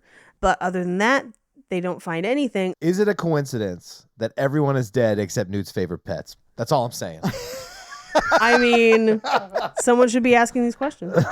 I mean, hamsters die easy. So the fact that like they've survived all this shit. I do love that your theory is that the 10 or 11-year-old girl in this movie killed the entire colony and the aliens are just there by a coincidence. Yeah, she framed them. That's what it was. So as he's looking at the hamsters, he pans over and sees that there is acid burns in the floor. Yeah. And just as he's finding that, the other group finds acid burns through the floor, ceiling, and multiple layers. I'll be honest with you. If I was Ripley in that moment, first off, I wouldn't even be there. I'd be on the ship in space. But like, if I saw acid, blood, I'd be like, oh, these are the aliens I told you about. We're fucked. Right. Everyone has to leave immediately or you're getting left because I'm leaving now. Yeah, nuke it from orbit. Yeah. But they basically are like, I think everything here is dead. I think whatever happened, I think we missed it. Yeah. And they're like, cool, so we secured the place. And she's like, no, you fucking didn't. What the fuck are you talking? What? You've only looked at like 3 rooms. You haven't secured shit. Yeah. And they're like, well, let's see if we can get the computer to load, which I do think that they should try to do, like even, like safely if they can. Yes, you got to get to the captain's logs or whatever, they would call whatever they write out, Mikey's mayor logs, right? Yeah. Dear diary, today I made people stack crates. Today I blew holes into the giant spiders. Yeah. We're breeding hamsters more as a crop. As a food source. Oh, I have too many chickens, so I built more closets. This is exactly like RimWorld. I know this is exactly like Rim Job World, but that's exactly why I don't want to live in your Rim Job colony. The colonist known as Newt has been showing some sociopathic tendencies. I'm scared. She keeps killing hamsters. Good thing we have a ton of replacements. Anyway, so because they're going to go look at the computers and they've declared it safe, Gorman, Burke, and Ripley are going to go into the colony. And this is actually an extra scene where they stop outside the colony, basically as they're walking in, and Hicks stops her and says, are you all right? Because she kind of pauses. She doesn't want to go inside. Yeah. And she says yes. But this is the first thing we really see of him being like, clearly you have got some trauma.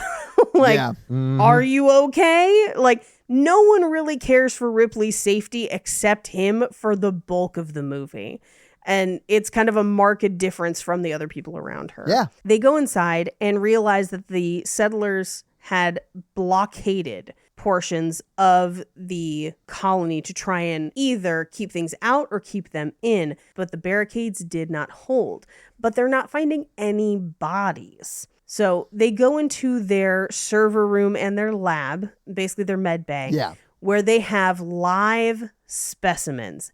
And they do look vulvic. Yeah. Because one of the themes in the Alien franchise is the horror of a lack of bodily autonomy in a sexualized sense, I will say. Yeah. And thus commences my very, very brief, because is already a very long episode. One of the key things in the first Alien movie is the horror of being impregnated without your consent. And that carries through into this film as well. And I think it's very interesting that they contrast in this film chosen motherhood, where Ripley has kind of chosen to fill that role for Newt, versus forced motherhood, which Burke tries to force on them both, but is also a feature of what makes these aliens horrifying.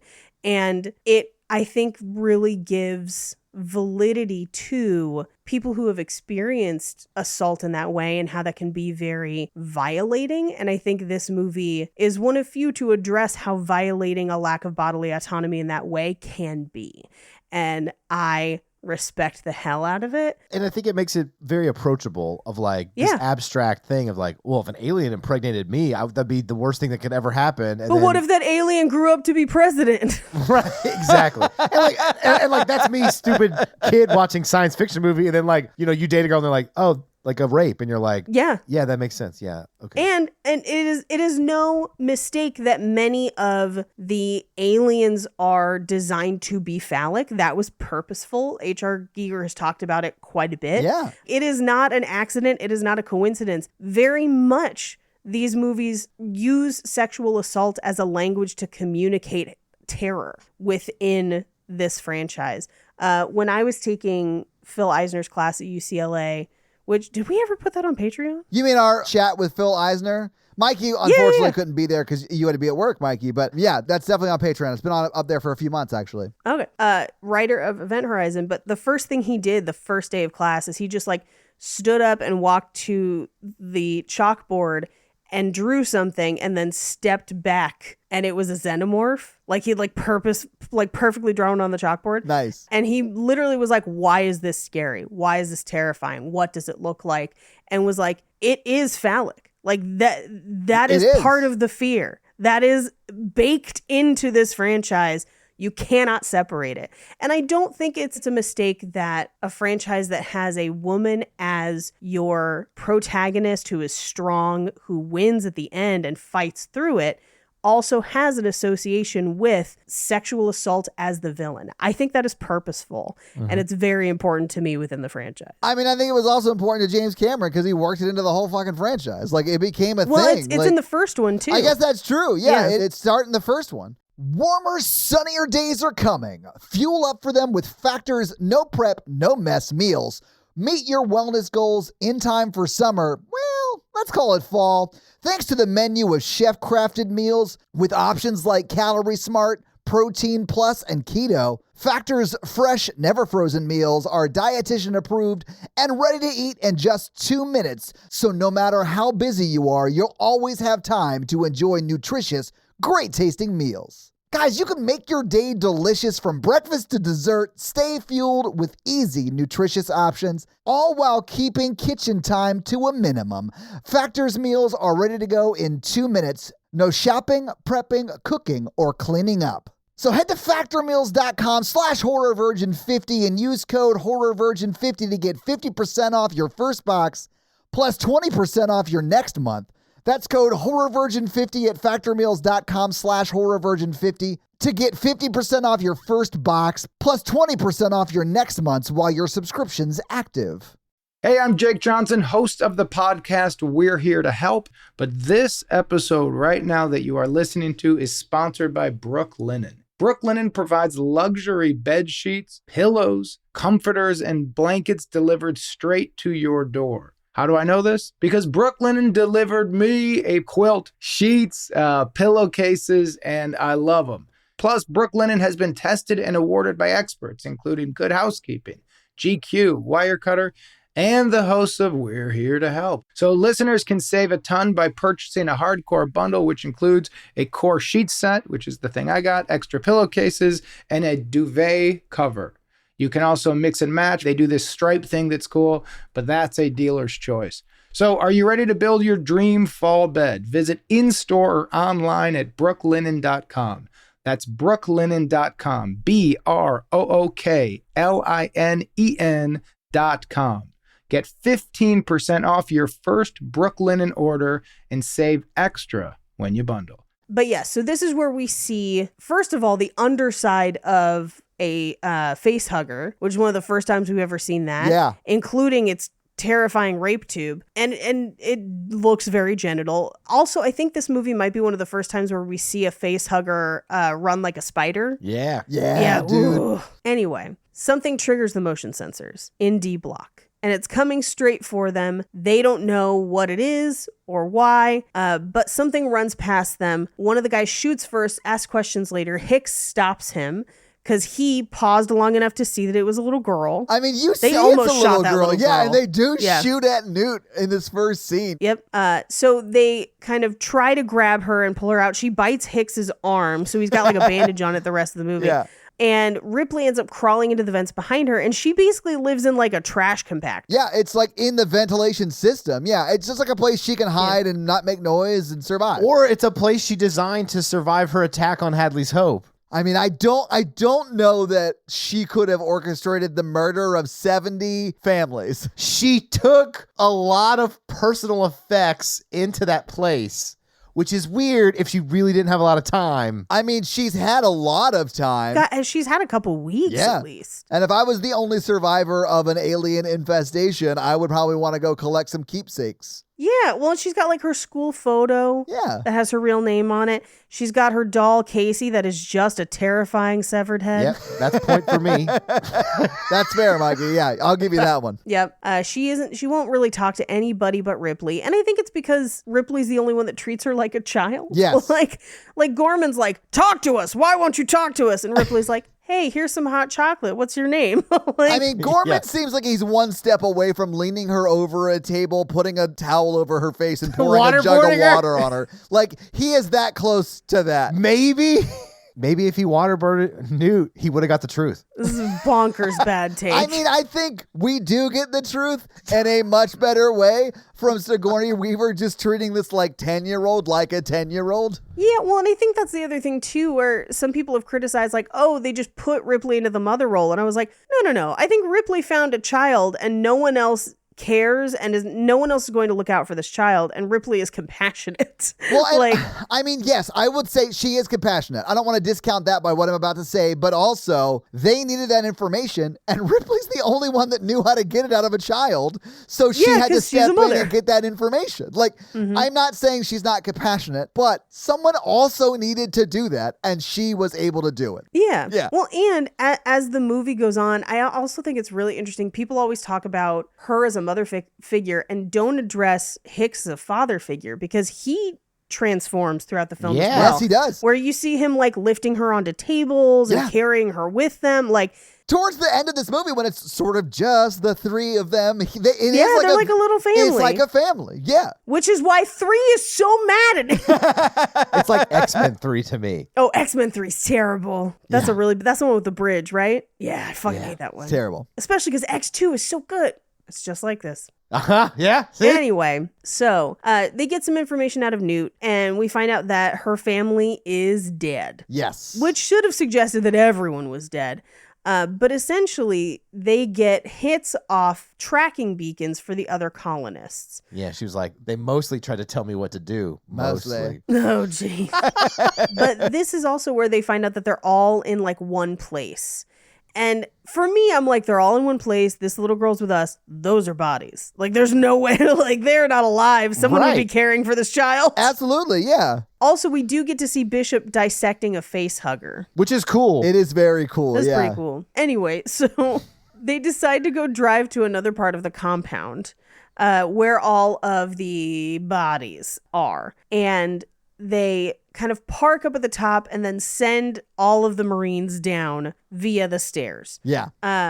But they realize as they're making their way through and still not seeing signs of anybody, that if they shoot anything, it might ignite some of the fuel stored in the compound and could cause a giant explosion and kill everybody. Yeah. Which is interesting that the aliens sort of know that and have chosen that location. I think that that's the reactor, so it's warmer than the rest of Yes, the colony. that's what I think it is. Okay. They're like termite. They're like bees. Yeah, I like their bug persona. So I guess I have a question. How intelligent are the aliens? Because it seems like they do sort of have a plan of attack. They engage in trying to find different routes in. I think the queen is intelligent, more intelligent than them. Sure. And if we're looking at like the bee metaphor for the aliens, that makes sense. Okay, so canonically, there are two potential answers to that. Number one is the bee answer, where they are worker bees, they transmit information, Sure. and the queen is smart. But at points, we see the queen, like, use the elevator and things like that are like, that's pretty intelligent. Yeah, I think so which too. lends itself to explanation number two, which is primarily tied to the prequels, but I actually do like it as an explanation. Because they are a parasitic organism, much like the Thing, they take on traits of whoever hatches them. I have heard that. That's the Alien 3 retcon. It is, but I do think it makes sense for the first two films as well, because it means that they have some of us in them, but it also means that depending on what they've been feeding on, they're different other places. Do you think that's why they didn't like try to assimilate Newt immediately? Because they didn't want to have like small aliens because she's still a child? No. I think it's because they remembered bullying her before and leaving her out before she killed them. That was their human parts remembering that. Yeah. It's because the egg has to hatch. That's also why, because in this scene, they're walking through and they start to find people's bodies stuck to the wall. It's so gruesome too, man. Like a lot of the body horror in this is super effective. It's pretty rough. And then they find, and this next piece was the piece that terrified me as a child, because I saw this when I was like 8. It was probably like the first time I saw this movie. That stuck with me the whole time, that even watching it today, I was like, the existential horror of this still haunts me to this day. Yeah. Where they find the woman on the wall that's alive. And she's just asking to like, kill me, please kill me. Kill me, please kill me, because she has watched everyone else hatch. And then she chest bursts, and it's fucking horrifying. It is. Ugh. But that gives us an idea of kind of what happens, where the queen lays a bunch of eggs, they put people on the walls, and then as the facehuggers hatch, they just attach to open hosts. Yeah. So they basically, she got there before the host connection was made. Yeah. For Newt later in the movie. Anyway, so they can only use flamethrowers, but they find the people on the wall. Everyone's fucking horrified. Yeah. Well, except for Sigourney Weaver, she's just like, I told y'all so. Yeah, Yep. get them out of there. We need to get. She's like, they're all dead. Let's get out of here. Yeah. They're all dead. Let's fucking leave. I do love that when they all hand in their magazines of bullets and stuff, Hicks keeps a shotgun and he's like, I like to keep this one on hand for close encounters. Yeah. And in my mind, I was just like, of the third kind? Of the fourth kind. Or is it fourth or fifth? Because you're actually encountering a being. It's home base. Yeah, if we're going by Romancing the Pod City of Angels angel encounter scale, this is home base. Yeah. This is home base. Yeah. There is actually an alien encounter scale. Hold on. Well, yeah, it goes to like 7 or 8 though. Third encounter is abduction, I think. And then No, that's higher up. So Hynek's scale is the reference for the actual additional. So fourth kind is abduction. Okay. That's why the movie The Fourth Kind is called The Fourth Kind. Yeah. And fifth kind is direct communication between aliens and humans. So this movie would be Close Encounters of the Fifth Kind. Yeah. yeah, and we communicate with bullets. Anyway, as they're all freaking out and have flamethrowered the chest burster, Yeah. we see the other aliens start to come down out of the ceiling, realizing that they've just been kind of like coiled there, which is fucking terrifying to me. Dude, that shot and that reveal is so cool, but so fucking scary. Because it's like, it's a still shot. Nothing is moving. And then you see 3 of them move off of the wall. And you're Yes. like, what the hell? Yep. It's so good. And immediately they are outnumbered and they are surrounded. And within seconds, 8 of them are dead. Like, just insta-dead. It's very quick. Like, this movie does not fuck around. It kills off half the crew in one scene. Yeah. Just gone. So the sergeant dies, Apone. Yeah, Master Chief's boss. Yeah. The next person they call is Hicks, and Ripley calls Hicks. He gets people to retreat.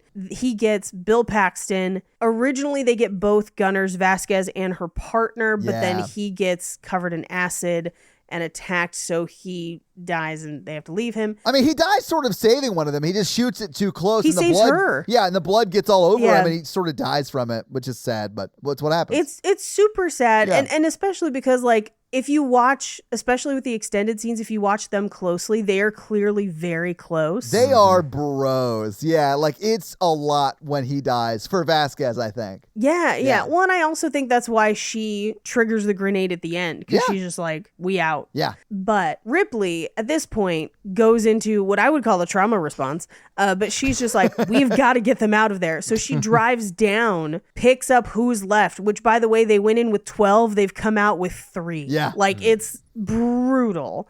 And they drive literally just out of the colony, literally to the point where she's like, run the tumbler or whatever you want to call it. Which, if you're keeping score, that's 2 out of 2 things she's driven that she's crashed.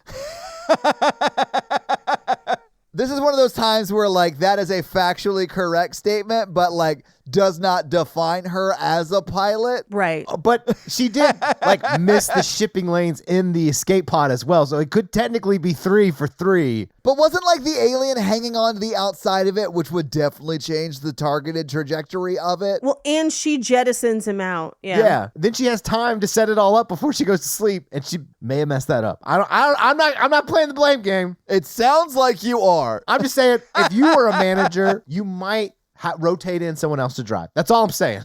Terrible. Yeah, like, Ripley, why don't you, like, hold the map? You can navigate. Why don't you hold the map, and we'll let Hicks drive, just because we're going to give him a shot, right? Not because he's a man, but, like, because... Well, technically, the driver of the rendezvous ship, the one that's going to pick them up... Don't say this, Paige. Because that one right. also crashes. But it's because there was an alien on board. That wasn't her fault. Yes, James I know. Cameron hates female drivers. You heard it here first. I think there's some scenes in Abyss that are like this as well. Sarah Connor's a fantastic driver, so I don't know what you're talking about. That is true, yeah. But that's because Kyle Reese is a terrible driver, as Blaine brought up on our episode, because he's never driven our cars. So he just, like, constantly crashes. Which is, honestly, a fun, like, little, I'd never noticed that before, but never that's thought true. about that. I love Stupid. I'm trying to bring some new takes to a movie that's been analyzed before. I do love your super topical women can't drive takes. She technically crashes the Sulaco as well. Does she? In the start of Alien 3, because they crash land on that penal colony. Oh, I haven't seen that one. They crash land on a penal colony? Yes, Todd. I can't wait to do 3. I hate it. And they all dress like monks. I don't even want to talk about it. So the alien's trying to get in. They can't get the door closed. Hicks shotguns it, which just peppers Bill Paxton with some acid spit. Yeah. So he's a little bit injured as well. But they make their way out. And Newt is okay. Hudson, Bill Paxton, has some acid burns. Gorman has a concussion because a box fell on him in the car. Vasquez is angry but alive. And Hicks is alive as well. Yeah. And is now the ranking military person. And the military owns the op. Yeah, because Master Chief's boss is dead. He outranked Hicks, and the lieutenant got bonked on the head, so He took a he's nap. out of commish. Yeah, so Sleepy times. yeah, so Hicks is up to bat. And they do know that some of their peers are not dead yet. And Vasquez is like, we got to go back and get them. And they literally are like, no, like they're toast. Yeah, Like they're being cocooned with all the others. If they're not dead now, they're about to be very, very dead. So at this point, everyone's throwing around ideas, and Ripley is like, take off and nuke it from orbit. Fuck this planet. A famous line, and it's amazing. I do love how, like, Bill Paxton's character is like just like panicky, like so freaked out, doesn't know what to do. Can't be happening, man. Yeah. Like, that's his vibe the whole movie, and I love it, but he is so annoying. Like, in the most fun way, which is this weird line to walk, but he nails it. But, like, I love that when she's like, we should leave and nuke it from orbit, he's like, yes, we're doing that. Please. That is the right plan right now. I love it so much. But Bert comes in, he's like, hey, this colony was expensive. He's like, well, actually, this cost $8.9 billion sestertii or whatever, so, like, we can't leave. We can't leave, but also, is it ethical to wipe an entire species off the planet? We just got our asses kicked, pal. I mean, I'll say this. They're not indigenous to that planet. They're so not. Fuck They're not them. indigenous. We can kill this colony and they'll be fine. And there's still eggs on the derelict ship, I would assume. Yeah. Because the derelict ship's like hundreds of miles away from the colony. Yeah, and at this point, Ripley's like, oh, it's nice that you object, but Corporal Hicks has authority here. And Hicks is like, yeah, we're nuking it from orbit. Let's do that. I mean, let's be honest. If you guys did not choose the space colony, space marine path, but if you We did, did not. nuking something from orbit would definitely be on the bucket list of things you want to do as a space marine. I do love that, like, I now know how Mikey ends every Rimworld save. Like, he, like, just builds up his colony and then nukes it from orbit. Yeah. Don't forget, first I unleash a bunch of aliens in there. So you're pretty much Newt, is what you're saying. Yeah, okay. Yeah. So they call for transport. They're like, get us the fuck off this planet so we can nuke it from fucking orbit. Yeah. And the ship has been landed with the cargo bay open, not paying attention to what could just be waltzing into it. Yeah. Like they know there are aliens on the planet, too. Yeah. Yeah, they're doing a terrible job of protecting their escape plan. Yeah. And so they load up to go pick everyone up. And as he walks in, he's like, ew, gooey stuff. Whatever. I'll just keep going. Dead. Instantly dead. But, like, you know that gooey stuff is from an alien. Like, he might as well have run past an alien on board bumper sticker. Like, And this is when everybody in military service is like, they must be Air Force because they like make jokes like that, you know? it's clear they're all Space Marines, though. So, it says it. It Yeah. says Marine Corps. but because it was already in flight when the alien kills the pilot, like, it does crash and explode. It crashes. It just is a coincidence that the pilot also happens to be female. It wasn't her fault. Let's see what her car insurance has to say about that. I would love to see like the Flow hologram from Progressive show up on this planet and be like, so what you're saying is you, Newt, released the aliens to kill everyone in the colony? Yeah, we're not covering this. Yeah, this is not technically an act of God. See, because Newt released the aliens. Exactly. So this ship is not covered for accident coverage. Right. I don't know if you know this, but statistically, men pay 1% more than women for car insurance overall. But the difference is actually even more pronounced in younger men because they tend to get in more accidents. Fuck y'all. Oh, younger men are idiots. And look, I didn't crash a spaceship. It's funny to me that you think you made a point. Like the joke we're making, or that Mikey's making really, is just like that society views women as bad drivers, and it's not true. And like they're that's wrong. the joke. I know. I realize That's that the women have joke. crashed everything in this movie, but that is not indicative of our skill. I'm not saying that society views it like that. I'm just saying that James Cameron is like that. And he doesn't like Ripley to be perfect. Or any woman, apparently. I do think, Paige, you're not mad at us. You're mad at James Cameron. James Cameron, yeah. The world-renowned filmmaker. I mean, I am, but for other reasons. Because I'm like, you could have been making the Terminator sequels. He could have led science fiction to a really cool place. I would argue that James Cameron thinks he has done that. He's not wrong. He is coming out with a documentary next week where he paid a bunch of scientists to prove that Jack could not fit on the door with Rose at the end of Titanic. I support the hell out of that. It's an actual documentary that's coming out like next week. He's got so much fuck you money where he's tired of people talking about it online. Yep. And he's going to prove it. And I respect it. But how will those scientists be unbiased if he funded the whole thing? They won't. It's just petty, but I love That's it. the kind of petty that I love. Anyway, the ship crashes. Bill Paxton immediately, right now, what are we supposed to do? Game over, man. He's so great. So great. R.I.P., man. I know. They make their way back to the colony and kind of barricade themselves near the med bay, along with all the weapons that they could salvage from the drop ship. Yes, because they talked about it would take 14 days for them to launch a rescue mission. 17 days. Oh, 17. But this is also an extended scene because in the theatrical cut, they don't have the robot sentries. It's completely cut out as a plot point. That's wild because I love the robot sentries and how they're used. I loved it. I thought it was very cool. Like, and I mean how they're used in the story of like, they almost get in and then don't. Like, it's so good. It's great, but all of that is not in the theatrical cut. Like, Wild. that's a huge portion of the 17 minutes is the plot point of robot sentries because they're basically motion sensor guns. What it serves to do is let you know that there's so many aliens here, they are outgunned. Yeah. Even their baddest, most bulleted, they're fucked. Yeah. And so they set up the sentries, they weld some of the doors shut. They basically shut it down so that the aliens can only come at them from a smaller amount of vantage points that they could more easily patrol and control. Yeah. I mean, they're under the impression right now that they have to hold up for like 17 days. So, Yeah. Or as I call it, exactly where Newt wants them. Okay, but Todd, imagine Too Hot to Handle taking place within those 17 days. I do think the one way you could make Too Hot to Handle better is to put it in space and to, at any point, know aliens could kill them all. Right. You don't even need aliens. I would totally watch a dating space station reality show. Oh, yeah. Listen, Netflix, once we can start doing full-ass productions in space, I have a great premise for Love at First Space. yeah. We shot these 16 singles into space. Orbit. I can't wait.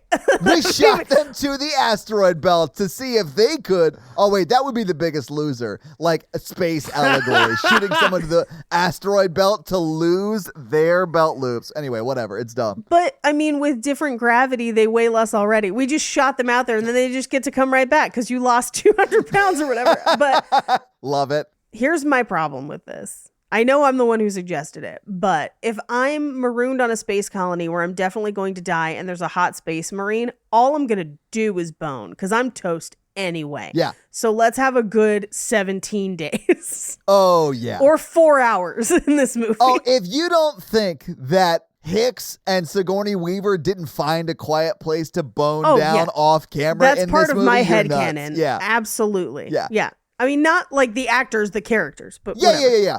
I'm thinking it happened almost immediately after he showed her how to use that gun. Oh, yeah. Or that was the like afterglowing. Oh, was yeah. the gun. That's the pillow talk. Yeah. That's the pillow talk. Anyway, so they look at floor plans and they're kind of plotting out like what they're going to weld close, what sentries they're going to set up. This is where Hicks starts like lifting Newt onto the table and kind of like carrying her with him. They become more family. I mean, honestly, Yeah. it's because I think there's so few of them left. Like, even the other ones who aren't like what I would call like in the family structure, they start to seem more familiar as well, except for Paul Reiser, who's always a fucking creep and remains a fucking creep. Yeah. Oh, you mean an uncle?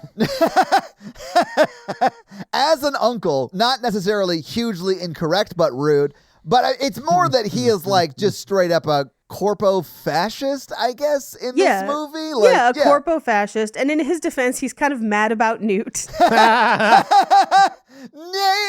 it, Paige. That was amazing. I love it. Thank you. Helen Hunt deserved better, is all I'm saying. I mean, why do you think the Alien Queen was so upset that Newt left the planet? Because Newt had been manipulating her all along. Newt had been like stringing her along. Is that what you're thinking? Yeah. Yeah, she was just leaving like body parts as breadcrumbs to lure her into different parts of the colony, selling her steaks of like the primest colonist meat. How do we get back to cannibalism? Every time. We never leave cannibalism, I've found. It's always a part of you. But they didn't rescue the hamsters, and I think that's a plot point that we really need to go over and over and over again. You know who else didn't rescue the hamsters? The people in Friday the 13th Part 6. I don't know if you remember the hamsters in that movie. Nobody rescues hamsters. Fuck a hamster. Have I told you the story about when I saw a hamster commit suicide? No, do I want to hear it or do I want to go on with my day and have a nice time? Mike, I just broke Mikey with that simple question alone. Did it jump off something? I was at my neighbor and friend house, and he had a second story on his house, and it had that like overlook that overlooked like the downstairs where like the front door was. So if you were on the second floor, you could see down into the entryway. And we saw this hamster run towards the end of that. And Kevin was like, no. And as Kevin was screaming, it looked back and didn't stop running. Oh, So no. it just like sailed off the edge of the second story and was no more. That's terrible. Yeah. I think I was 11. I take it back. Maybe they should have saved the hamsters. It would have been the Jonesy of this movie. So they decide to repair the barricades. And as they kind of send everyone out to do their orders, Hicks pulls Ripley aside and he's like, I want you to put this on. It's a locator. That way I can find you anywhere. And he's like, we're not engaged or anything. But I was like, basically you are, man. But I can also send you text and emojis. Smiley face. Beep, beep, beep, beep. Like, you are all about to die because no one's going to survive for 17 days. Right. You might as well be engaged right now, essentially. She's your person. Except this bitch immediately re-gifts his gift. To Newt, who he does care for. Which I really hope you can't send messages to that device, because if he assumes those are going to Ripley and they're going to... Yeah, exactly. Exactly. Water spritz. Newt comes out and says, hey, Ripley, I think Hicks's eggplant is thirsty. It's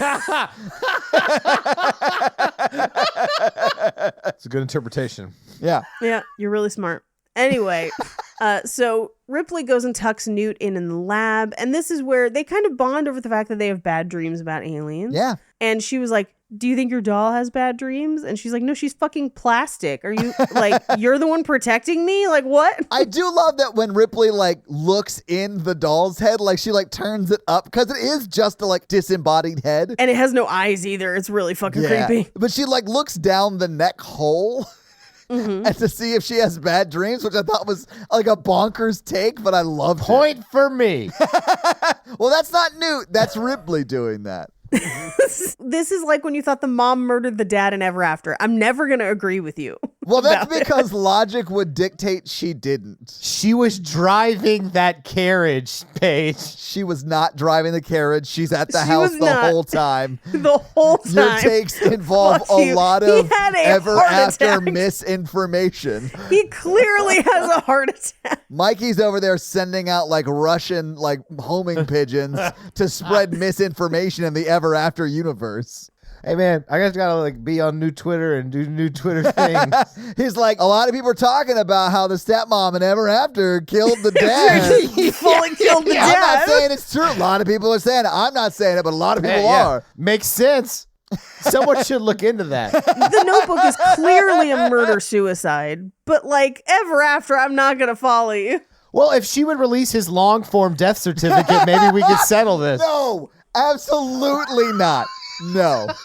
I refuse to dig into a world where Ever After has death certificates. I need to see his long form death certificate. I need to see Ripley's long form driver's license. From what I hear, Mikey, I don't know that this is true, but people are saying it. The dad actually died in Kenya. Anyway, so I do like this scene where Newt is like, my parents told me there were no monsters, but clearly they are. Why do they lie about that? My parents lied to me. I killed them. Is that what? I mean, like this scene Yeah. is getting suspiciously close to that. No. But Ripley's like, because usually it's true that there aren't monsters. This is different. And this is where she tells her that she had a little girl, and she's unfortunately dead. But this is where she gives Newt Hicks's locator. Yeah. And says that she'll be in the next room because clearly that's where they're going to go bang it out. I mean, we do see that those rooms are soundproof. So, like, that might be a great place to do it. Just, like, duck behind a box. She's locked Yeah. in there, and it's soundproof. I think you're fine. I think you're good. But we cut to Bishop, who has been analyzing the specimens. Yeah. And he's like, okay, so the acid oxidizes and then it doesn't burn anymore. So that's why you see it like burn, but then it stops burning or whatever. But also there's over 100, one egg to one parasite. So who's laying these eggs? We're not sure.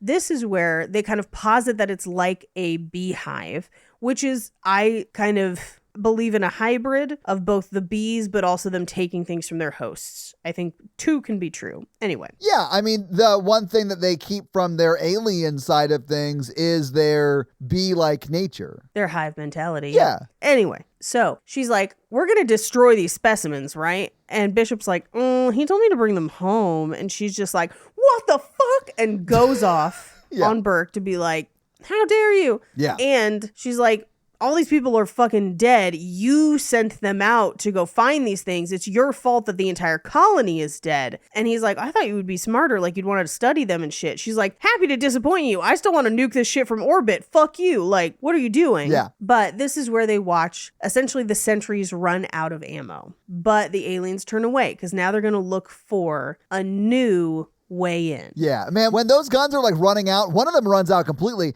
and one of them, they have like thousands of bullets in them, and it gets down to 10 bullets, and Hicks is like running out the door with his gun to like Yeah. take over for the Sentries, which would then let the aliens know that it's time to rush in because that's all that's Right. left, right? So like the Right. fact that Ripley has the thought to stop him from doing that. Right. Because she's like, they don't know how many bullets we Exactly. have. And she totally calls it correct because they do run away and don't come back to that sentry post. Right. Real smart. And so as they're like, okay, well, I guess we have to wait for them to find a new way in, but we have to try and stay on top of how they can get in, various ways. But as they're doing that, they notice that another tower is emergency venting, which means it's going to explode. So now they really only have 4 hours before everyone dies. So they start to formulate a new plan where they're going to try and remote pilot the other drop ship. But in order to do that, You got to shove your bishop into a pipe, which, yeah, it's my solution to many problems. like chess. No. I think the bishop he's referring to is what you and I colloquially know as the vitamin water. Weird that it's shaped like that, dude. It's in the pipe, 5 by 5. I hope that on first insert, you look them in the eye and say that. But also over them in bed, you army crawl like Bishop does instead of thrusting like a normal person. I just move my shoulders. That's how I dance, actually. I'm very shouldery when I dance. Dude, when Bishop is crawling through that pipe, I was so that made me so claustrophobic. I couldn't have even shot that. I don't think I would have fit in that pipe. I'm going to be honest with y'all. No, same. Like they show that size and I was like, I don't think a human can fit in there. They would have been like, Yeah. go through this pipe. I'd be like, I'm just going to go outside and walk because this is dumb. I have a better shot walking. Yeah. Give me one of the guns and I'm going to hope for the best. But this is where, so they send Bishop on his way. They know that they've got a pretty slim window to get to the drop area and everything. And Hicks is like, listen, we're all in bad shape. Stay frosty, which I was like, what is that? Anyway, but he's like, you guys go patrol the perimeter. Yeah. Bye. So they get out. No one knows where Burke is. He's off doing creepy Burke shit. But this is where Hicks is like, this is a gun. I'm going to show you how to use it. And it's literally the hottest thing on film ever, personally. It's so weird to me that this is your fetish. I don't know why. It's almost as good as a sex scene. I know that's a crazy thing to say, okay. but it is something about the interaction of him being like, I'm going to trust you to use this. That's what I'm going to show you how to do it. But also being like they're cuddled up. It's hot. Super Generally, in my past, they're telling me I'm going to show you how to use it. hot. Not as hot for me. Yeah. I mean, you're coming out there with such confidence to be like, if I snuggled up to a woman, I'd be like, I'm going to show you how to use this. I mean, depending on what it is, there's a reason why in many, many rom-coms, there is some situation in which a guy has to arms around and do something for somebody. I'm just saying, in sex, I set the expectations low, so if I do better, she's like, "That's great. This guy was good." That's why you got to marry a Hicks. I'm like, I hope this gun works. We're gonna see how this goes tonight. We've had 4 snow cones with whiskey in them, so it's a toss-up. Stay frosty. Stay frosty, my friends. Stay frosty and alert. Anyway, after the super hot gun scene, Ripley goes to medbay to check on Newt and has her new fancy gun that she knows how to use. She puts it on the bed and crawls under with Newt. We cut over to Bishop, who has made it and is patching to the ship. We cut back, and Ripley wakes up. She sees the tanks with the specimens open in the lab, reaches for the gun, and it's gone. No sooner has she done so that a face hugger jumps at her. They trap it against the wall, and this is where they're trapped in the room trying to avoid the face hugger. She can't break the windows. Her gun's outside, and Burke turns off their comms. So Hicks can't even see them on the screen. They are left there to die deliberately. Yeah. So Ripley, thinking brilliantly, takes a lighter and lights it under the sprinklers, which causes an alarm, which triggers Hicks and everyone to come to them. But by the time Hicks gets there with everybody else, she is being choked to death by a face hugger that she's barely dodging. Yeah. And there's one that's about to jump onto Newt. So Bill Paxton just shoots the shit out of the one for Newt and pulls her out of the way. And then Hicks has to unwrap the face hugger from her neck. And then they like throw it and shoot it. So like they eventually do like save the day. But like from the moment Paul Reiser turns off the TV like monitor till now, like it's so tense because there's 2 live ones in there out and just like able to attack both Newt and Ripley. And like it's very tense. Or anyone else in their path. True, yeah, but it's just the 2 of them until, you know, Hicks finds out what's going on, right? Right. And I love how they handle Paul Reiser so much. It's great. Oh, yeah, because she's like, it was him. He wanted us to get impregnated with an alien embryo and then take us back on the trip home. Yeah. And use that as a bargaining chip. And he's like, you can't believe, like, she's crazy. I would never do that. And he just looks at him and Hicks just goes, let's kill him. Yeah. I'm going to kill him. I literally think he says, let's waste him. Like, let's kill him right now. Yeah. And I mean, but like, he looks at him and he's like, but you do look like you do that kind of shit though. Like, you look very like, I'll do anything to help corporate. Like, you have that kind of vibe, so we have to kill you. Yeah, absolutely. He's a secret shopper. Secret shopper?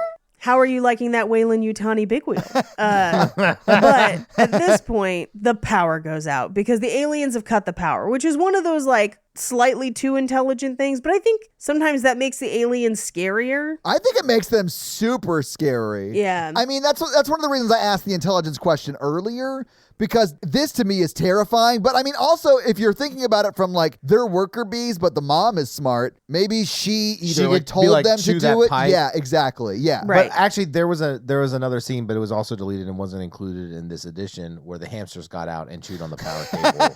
They do be loving cords though. Anyway, they're tracking their movement and all of a sudden it's like 12 feet, 9 feet, 8 feet, 6 feet. That's inside the room. Like, yeah. How is that even possible? So Hicks is like, give me a flashlight, and pops up into the ceiling where they're literally climbing on the ceiling tiles over them and they all fall and drop into the room. And they're like, man, I wish we would have thought of this 20 minutes ago in this film. I know, right? I honestly think this is the scariest moment in the movie to me. Like him popping up, shining the flashlight over, and you see not just like one, because in the first one, it's one. There's one alien the whole time. In this one, it's like a shitload of them. And you see, I think in that shot, like 5 or 6, like way more than they are equipped to deal with. And you're just fucked. Like, it's amazing. It's so scary. It's terrible. So they shoot them, but they are outnumbered. This is where Bill Paxton bites the dust, unfortunately. Yeah. But Burke locks them all out. They try to go to the med bay to like cordon themselves off and be safe, but Burke locks the door and ends up walking straight into an alien on his own, and he is then also toast. They climb into the vents because that's how Newt has been traveling throughout the colony. Newt is in control of this situation. Well, also, we did in the extended scene hear that her mom told her to stop playing in the vents. So that's how she knows where the vents are. Yeah. And she's like, that's why I killed her. Ridiculous. This is crazy. I do love that, like, in your take right now, it is very much Newt's a chess genius, and she's playing like 4D chess. People are talking that she falls down that merry-go-round thing very slowly. And she's like, oh no, Ripley, I'm falling down slowly. Oh, I actually have a fun fact about that. Well, they won't know what Mikey was saying because he did all of that while under the microphone. I think they'll understand what I'm talking about. Yeah, we'll see. We'll see. Anyway, so in the air vents, they're laying down like suppressing fire to try and get Ripley and Newt ahead to get out. Vasquez runs out of ammo and switches to like her sidearm, but gets burned by acid. Gorman goes back for her, but they are surrounded. Yeah. And clearly they are not gonna make it. Yeah. So they detonate a hand grenade, the 2 of them basically being like, we're sacrificing ourselves to buy everyone else time. Yeah. Which, I mean, they were going to die anyway. It's a nice gesture, but they were going to die anyway. And it doesn't give them that much time. Well, they didn't want to have a facehugger on them or all that stuff. Yeah. Oh, I would want to die rather than turn into one of these things. Yeah. Well, there's a conversation during the kind of like learning about guns scene where she's like, Hicks, I don't want to go out that way. If if it looks Oh, like that, yeah. please kill me. And he's like, if it looks like that, I'll kill both of us. Like, whatever, I will stop that from happening Yeah. for you. Which is exactly what I want in a friend. Yeah. Like, I want a friend that will, like, cherish me and love having me around, but also knows the right circumstances in which I would want them to kill me. I know that I am that friend. Those circumstances, there's a lot of circumstances in which Todd wants to be killed. I mean, prior to being eaten, for sure. That's got to be one.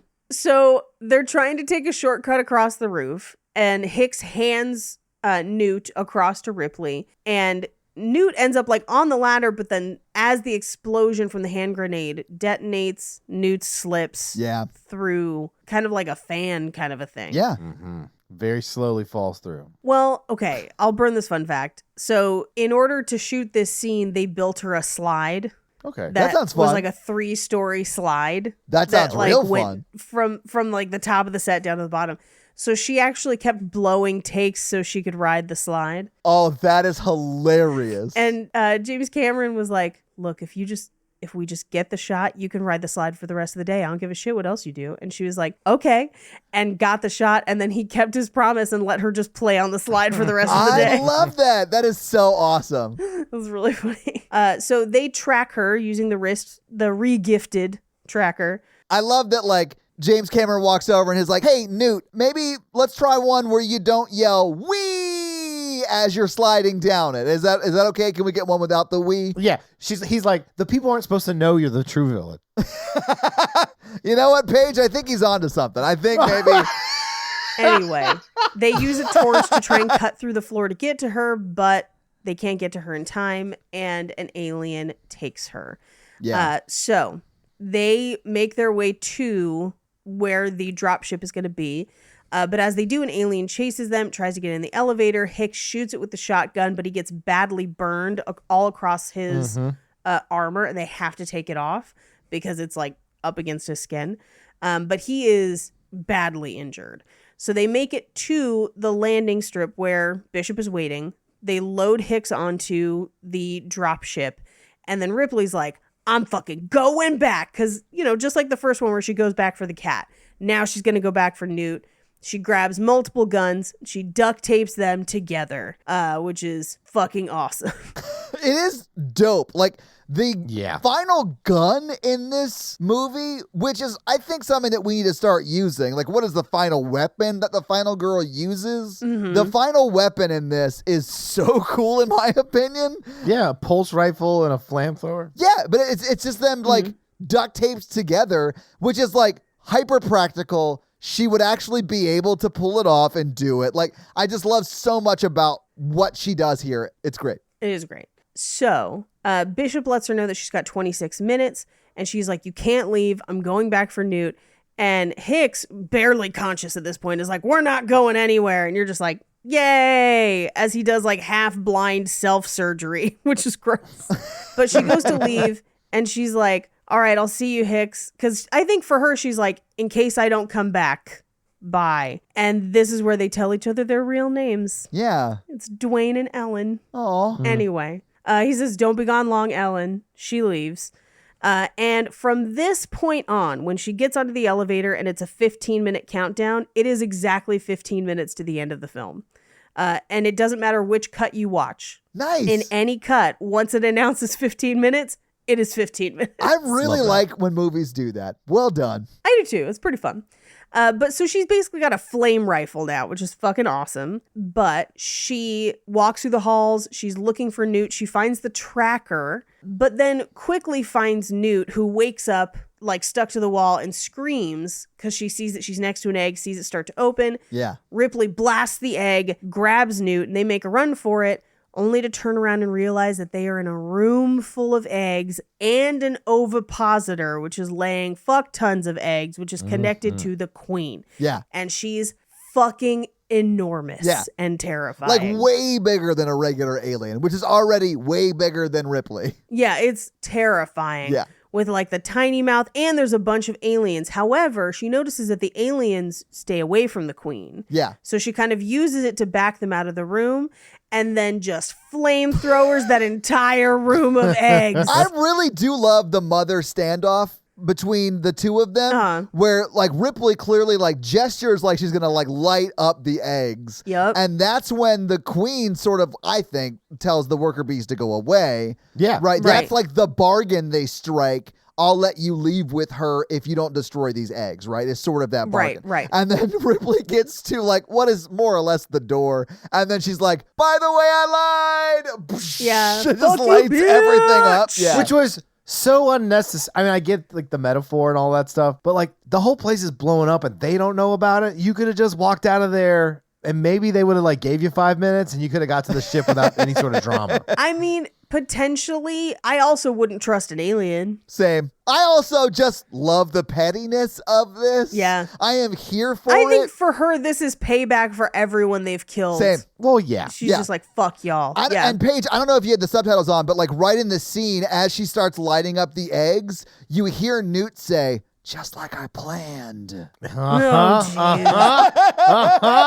Anyway, she's out of bullets at this point, so she starts tossing grenades, and they keep hitting like the egg sack where like eggs that are not in shells are like popping out. It's real gross. You can make scrambled alien eggs. I'm pretty sure that's a miniature as well with like regular eggs in it. Yeah. I think so too. But she throws basically her whole cache of grenades and she runs because, you know, nothing's scarier than giant omelets. And the queen like detaches from her egg sack and she's going after Ripley. Or is she going after Newt for double crossing her and that's why she chases her? It does seem that she targets Newt almost in a way of like, you stole my children, I'm gonna steal yours. Yeah, like, that's what I think it really is. Yeah.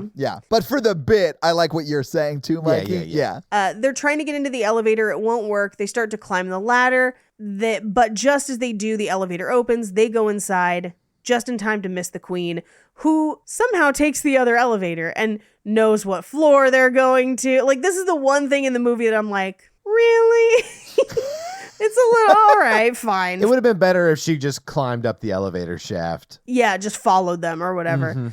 But that was probably harder to film. Anyway, the alien takes the elevator, but they get there and the ship is gone.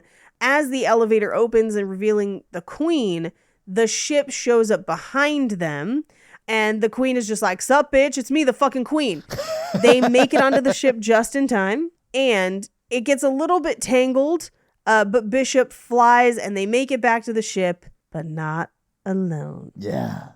Anyway, the colony explodes, assuming all the eggs and all the other aliens along with it. Oh, yeah, absolutely. See, a good sequel would have been the derelict ship surviving with eggs in it, the company going back after this event to get eggs and bringing them somewhere, and then there's an outburst. Like to study them? Uh-huh. Absolutely. Here's the thing. That's basically how Covenant ends. Because remember, like, he like, had the eggs in his mouth, and he takes them back.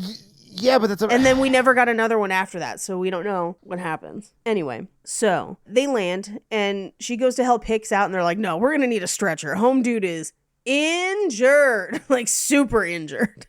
But she's like, great, I finally trust robots now. Just in time for the queen's tail to just like knife up through Bishop's chest and have him just like barf milk goo and everything everywhere. And then the queen just tears him the fucking half, which is awesome. It's so terrifying and awesome. I mean, I don't know why, but I am super grossed out by the milk, like blood or It whatever. grosses me out too. I hate it so much. I hate it so much. But from the stab through the rip in half toss to either side, like that effect is so well done for 1986. It's so cool. It's amazing. It is an amazing effect. They take off running. Newt runs into the floorboards. The queen is kind of like snatching at her with her giant spindly hands that are fucking terrifying. But this is why I kind of buy into the like it takes things from its host, because it has hands. Yeah. Like hands. Ripley gets the power lifter, and now it's mom versus mom, power lifter versus alien, and we get the most famous line in the movie, Get away from her, you bitch! It's amazing. It's great. Yeah. She drops the alien down the airlock, but the alien drags her with it, crushing it kind of under the power lifter. She climbs out, and the alien grabs her foot. So she opens the airlock, which, by the way, she hangs on to that like ladder. I feel like it would have broken her arm. I Yeah, do like too. It would have ripped her arm out of socket and she would have gone out for sure. Yeah. But I mean, Absolutely. at this point in the movie, I'm like, fuck it, I don't care. Let's go. I love this. Yeah. You know, it doesn't Who cares? matter. Yeah. Newt gets sucked towards the airlock, and Bishop's torso grabs her and saves her, which is great. Dude, one effect that I thought was really cool was Bishop like sliding closer, because it's just like the upper torso of Bishop sliding closer. And it's really well done for 80s. Like, it's so good. Yeah, no, it looks. I love practical effects. Yeah. She manages to climb up and close the airlock. They are all safe. Newt calls her mommy, which is very sweet. She and Bishop make up, android to human. Yeah. And then she sets everyone up in their pods. So Bishop is like hooked up to a bunch of medical stuff. Same with Hicks. And then she tucks Newt in, and Newt says, "Can I dream?" And she says, "Yes, I think we both can." Yeah. Sleep tight. Affirmative. And they sleep in the pods. And that's the movie. I love the last shot because it's like a wide shot of like everyone, and you sort of see Sigourney Weaver over her shoulder, and then it zooms in on just the two of them. And I'm like, oh, I love this movie. So having seen this movie a few times, having talked about it, well, Mikey and me a few times, right? Twice, right? What did you guys think about Aliens with a $? Love it. Holds up. Paige is right most of her points. It's just a great film. Yeah. It's really good. It is really great. I love the practical effects in this one. It's not nearly as scary on a rewatch. I honestly don't even remember what I rated it originally. It probably wasn't super high on the scary scale, but like this was super easy for me to get through. Very fun to watch this time around. I just really enjoy it. It's really good. I honestly can't wait to watch 3. I know you hate it, and that only makes me want to watch it more, Mikey. I'll watch it for the show. It's fine. I like the movies where Paige and I hate them together. Okay. So, Paige, do you have any more fun facts for us? I have a lot of fun facts. Well, hit us with your fun facts. Shitload of fun facts. So, just a breakdown of what is included in the special edition. The extra scenes are Ripley discussing her daughter with Burke, Ripley being demoted in that meeting, Newt's parents discovering the alien ship, as well as that little tour around the colony, the tour through the Sulaco prior to the Marines waking up, the sentry guns and all of the plot points with the sentry guns, Ripley and Hicks when she goes to enter the complex for the first time and he asks if she's all right. That's only in this version. Also, Hicks and Ripley exchanging first names is only in this version as well.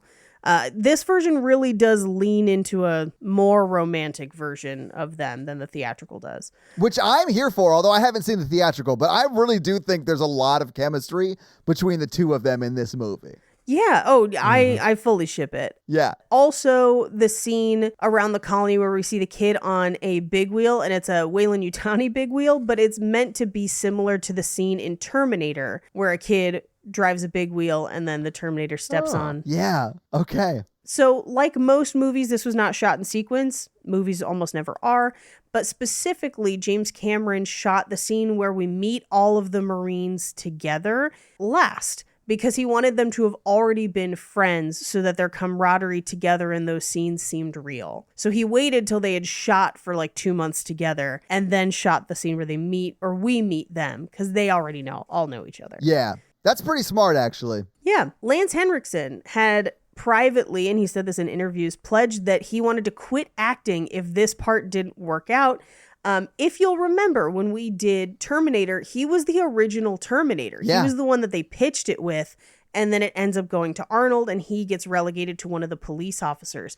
So he was really tired of kind of like just ending up with these small roles, getting really close, and then nothing working out. Yeah. And this movie gets huge, and so this basically keeps him acting, essentially. I mean, and he's great as Bishop in this movie. Like, he does a great job in it. He is great. And I mean, is still working. Like, and I'm sure he worked before this too, but like has worked steadily since this time period. Ever since. Yeah. He wanted to add a little bit of something to Bishop and wanted to wear double pupil contact lenses where he's working in the lab, almost as if he has like an internal microscope. Oh, cool. And he brought them to set, and James Cameron did let him test with it, but then decided that they wouldn't wear it in the scene because it was actually too scary. Okay. And he thought it made him look creepier than the alien. He was like, no. Sigourney Weaver does get nominated for Best Actress Oh, wow, for this, okay. for the Oscar. It's the first ever nomination for a sci-fi film as far as Best Actress goes. Nice. Gotcha. Lance Henriksen got food poisoning from the milk and yogurt combination from that last scene. Yeah. That scene took 3 days to shoot Wow. under hot studio lights. And so, unfortunately, it bred bacteria. Part of the reason that it kept taking so long is all the fog took forever to fill the room. I'm sure. And they had to film in slow motion because of the puppeteers. Yeah. They were only able to basically move at a certain pace, and then they speed up the film. In addition, the crew that they shot with was a British crew that was tied to the studio where they shot, the actual like building. Not one that they had hired separately, although they do end up hiring a number of crew members separately. However, all of those crew members didn't fucking know who James Cameron was. He hadn't put anything out. Terminator had just come out in the States. It hadn't come out in the UK. And they were kind of loyal to Ridley Scott, who didn't care that he would, like, it was not contentious, but the crew basically could not give a fuck about what James Cameron wanted. And a huge contentious point between him and the crew was that they would always stop for tea, which would make the days extend longer. So in America, shooting days were 12 hours. There, they did not want to maintain the 12 hours, and they took at least lunch breaks, like smoke breaks and tea breaks, which were making it them basically end up 2 to 3 days behind schedule. As like a director, I would be so annoyed by that. Like I would be it would drive me insane. So 2 different ADs quit because of it. Wow. British ADs quit over it. There's almost a mutiny, and Sigourney Weaver has to convince everyone to basically keep working on the movie. And one of the things they try to do is they do a pre-screening of Terminator on set, because they're like, we know that you don't know who this guy is, but like if you see this movie, you'll understand that like we should just trust him. Like he's got a vision, just let him do it. Yeah. Because the ADs were like correcting his shots and changing his lights and stuff. Oh my yeah, it's God. hardcore. I would lose my fucking mind. And I'm no James Cameron, but if I was hired to direct something, I'd be like, guys, it's me. Like I'm the director. Shut the fuck up. Like I don't know what to tell you. But like I haven't done shit. And if I had made Terminator, Yeah. I would have lost my goddamn mind. Sorry. Lost your mind. So this is even crazier. So they set up a screening for the crew. None of them show up. Oh my God. I'd have been like, fuck it, we're going to Hollywood. I'm leaving Pinewood. Fuck Pinewood. But regardless, I bring this all up because that caused delays, so that it was 3 days that they had this mixture that they were using, which went sour. And part of the reason they had not used that mixture on the original Alien is for the same reason. They thought it was going to go sour under the hot lights. And indeed it did. And he did get sick. Yeah. Now, the scene with Ripley's daughter, where we see a picture of her, is actually Sigourney Weaver's mother. Oh, awesome. Yeah. That makes sense. Because she's supposed to be an old lady at that point. Yeah. Yeah. Mm-hmm. So the crew ignored the invite, didn't bother to turn up. Sigourney Weaver is the only reason most of the crew stays. It is an incredibly contentious shoot between the crew and the actors, because all the actors are, for the most part, American, and they're like, whatever, this is how we normally work in America. And they end up having to replace a number of crew members along the way. Also, all the special effects people were American, that they had like brought over from American. Sure. So it's like the gaffers and the best boys and everything, that they're just like mutiny. It's wild. So Al Matthews, who plays Sergeant Apone, was a real life Black Marine. He was actually the first Black Marine to be promoted to sergeant in the field because he served in Vietnam. Okay. So he's kind of like actual badass. Yeah. Yep. So in an interview, Sigourney Weaver said that whenever one of the actors would die on screen in this movie, she would send them flowers before filming for that day began, except for Paul Reiser, who she deliberately sent a handful of dead blossoms. I love everything Not about because they that. just liked each other. They apparently liked each other, but she thought it was funny. I think it's great. It's very funny. Yeah.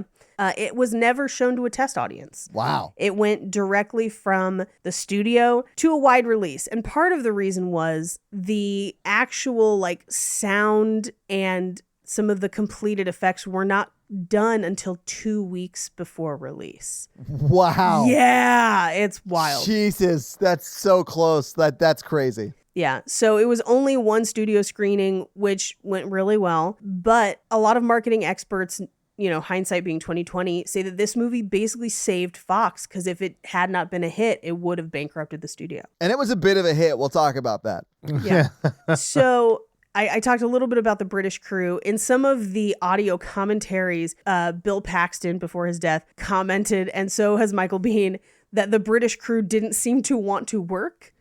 Which I thought was funny. Now, granted, I'm sure that there are also probably guild or union or something rules that were lost in translation a little bit.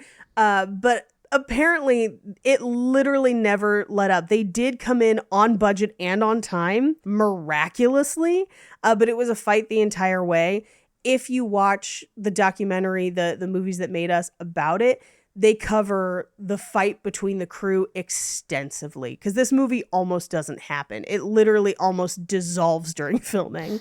The full-size Queen puppet was too big to fit into the elevator, and so for the shot where she's seen, her tail was removed, and the back of the elevator was completely open, so they just cover it with a black curtain, which you can actually see in that scene as well. Okay. With the puppet for the Queen, as I mentioned, they had to shoot in slow motion, so they could account for basically the Queen and Sigourney Weaver and then speed it up. The way they learned that was because right before shooting this, some of the crew had worked on Little Shop of Horrors, and they had to do it with the giant plant. So Sigourney Weaver and Rick Moranis actually talked about what it was like to act in slow motion to do that. And the plant in Little Shop of Horrors looks amazing. It does. And sounds amazing. The dude who voice acts it's amazing too. I have saved one of the craziest fun facts for last. Okay, cool. So as we know, he was writing Aliens and Rambo First Blood Part 2 at the same time while getting Terminator made. It was a busy summer for this guy. It's the Busy same summer. plot, you guys. It's not even that big a deal. He turns in Aliens. Galen Hurd coordinates budget. They've allocated money. It's a go. They're going to make the movie. No one has called Sigourney Weaver. You might want to do that. Like get in touch with the star of the franchise. No one had called her. She actually heard through the grapevine that they were making an Alien sequel, and is like, hey, do you guys need me for that? And they're like, the studio didn't call you? And the studio was like, do we need her? And James Cameron was like, yes, we fucking do, and fought to keep her in for the sequel. Oh my God. Wow. Because the studio was like, she's expensive. There is a rumor, I've never been able to corroborate this, but allegedly when James Cameron went in to pitch Aliens, the story goes, and again, I think it is mostly a story. I don't know how true this is. I love this story, But though. the story goes that he walked up to like a whiteboard or a chalkboard in the room and just wrote Alien and then added a $sign at the end, Aliens.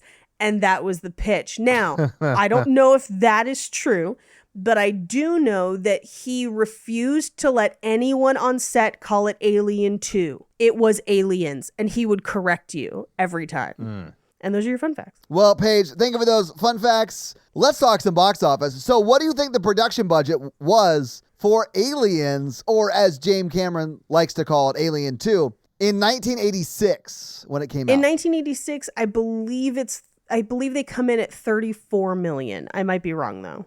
36? So the budget that I have is $17 million for Aliens. That's amazing. Now, if you adjust that for inflation, because this is $86 to $2023, it's $46.1 million today. Yeah. Now, the movie premiered on July 18th, 1986, and it was number one in the box office the weekend it premiered. It beat the number 2 movie, Karate Kid Part 2. Number 3 was Ruthless People. Number 4 was Back to School. And number 5 was Top Gun in its 10th weekend, still in the top 5. What do you think Aliens made in its opening weekend? Opening weekend? Yeah, just opening weekend, July 18th, 86. 18 million. I'm going to say 40. Okay. Now, remember, this is 1986, guys. It made $10 million its opening weekend. Now, but like, if you adjust that for inflation, that brings that $10 million up to $27 million. So it is quite a bit more, but it's still, not like a crazy amount. But it was number one for the first month of its release, or at least the next 4 weeks. So July 18th through August 8th, it was number one. And it was then in theaters for a total of 11 weeks. So it did very well in theaters. What do you think it ended up making domestically before it left the box office? I'm going to say 100. Okay. And I know that might be way overshooting it because I love this movie, but No, whatever. how many weeks was in the box office? It was in the box office for 11 weeks total. 4 of those weeks, it was number one at the box office. I'm going to say 86 million. Okay. It made $85.1 million, Damn. Mikey. Now, internationally, it made $98.1 million for a total of $183.3 million, which would be a huge win if that was today's dollars. But that was $86. Like, those are Reagan dollars before he destroyed Right. the economy. So, like, if you convert that to today's dollars, Right. it's almost $500 million, guys. It's Jeez. $497.9 million at the box office. But that is your box office. So, Mikey, do you want to hit him with that scary scale? Yeah, our scary scale, listeners, is a scale of 1 to 10. How scary we found the film today. Our 1 example is Ghostbusters. Our 10 example is Texas Chainsaw Massacre. Paige. I'm going to give this a 2 because of that woman who's still alive. Like, that's the thing that sticks with me.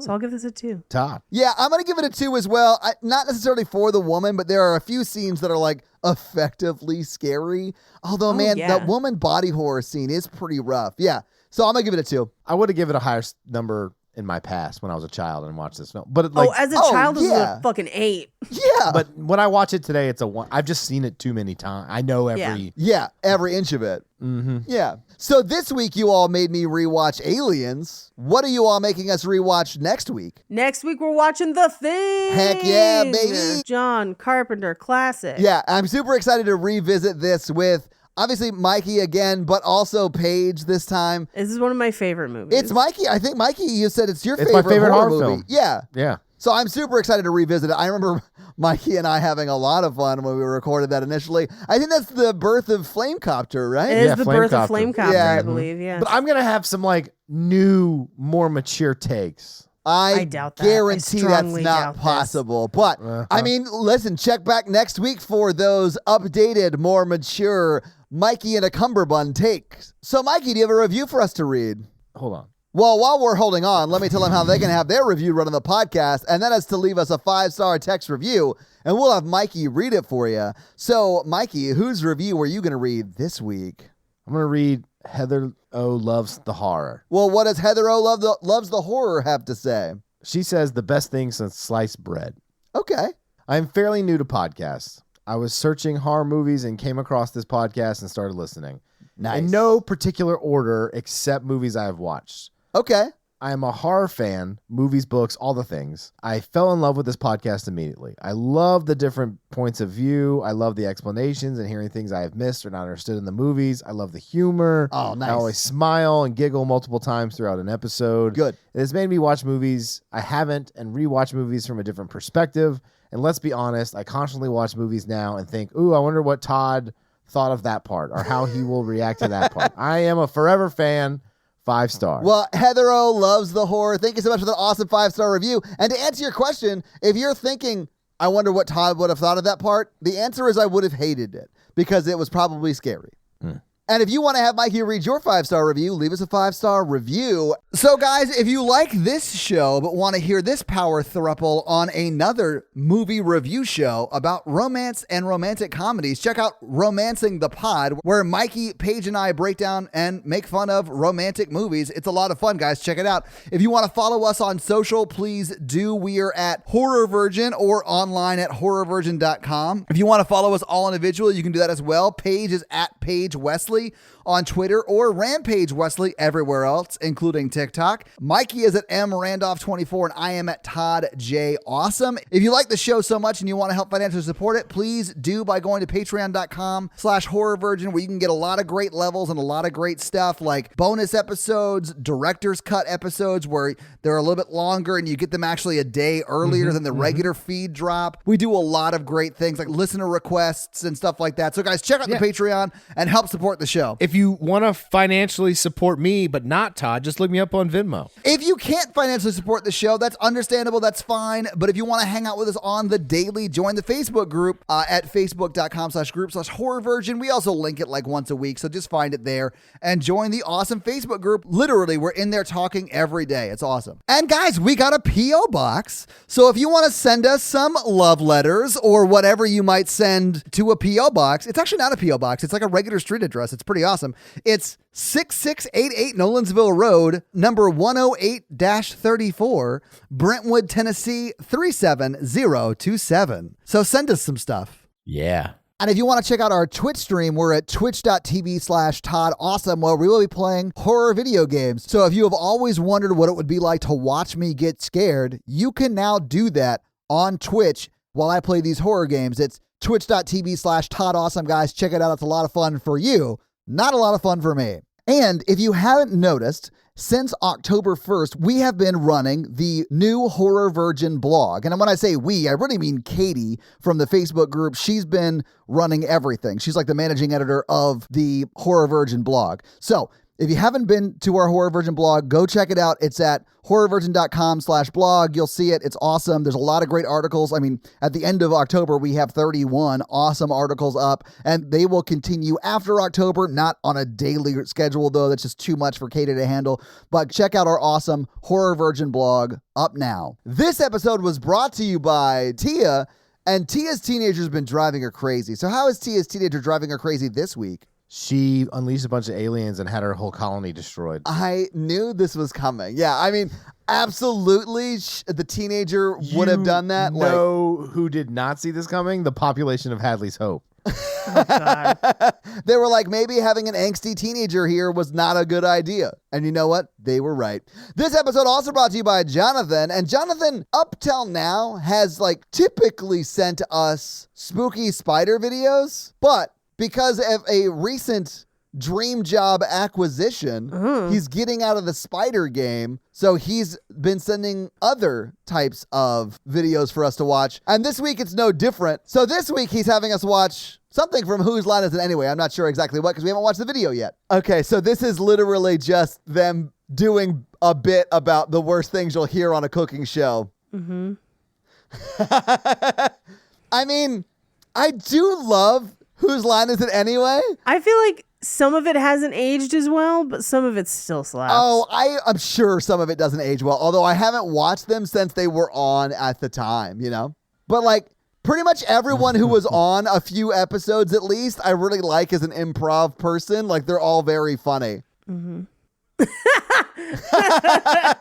And of course, Wayne Brady, who's hit it really big after this, but is crushing it on this. So, Jonathan, congrats on the acquisition of your dream job. We now return you to another episode of The Patreonicals. Now, Mikey, we have hitherto been jumping to a new place every week, but since we are currently one round into what you called the Tournament of Stuff last week, are we going to stay in 76 BC First Olympics to continue on that saga in this Patreonicals episode? Okay. Yeah, why not? Let's do it. Let's continue the Tournament of Stuff. Round 2. Fight!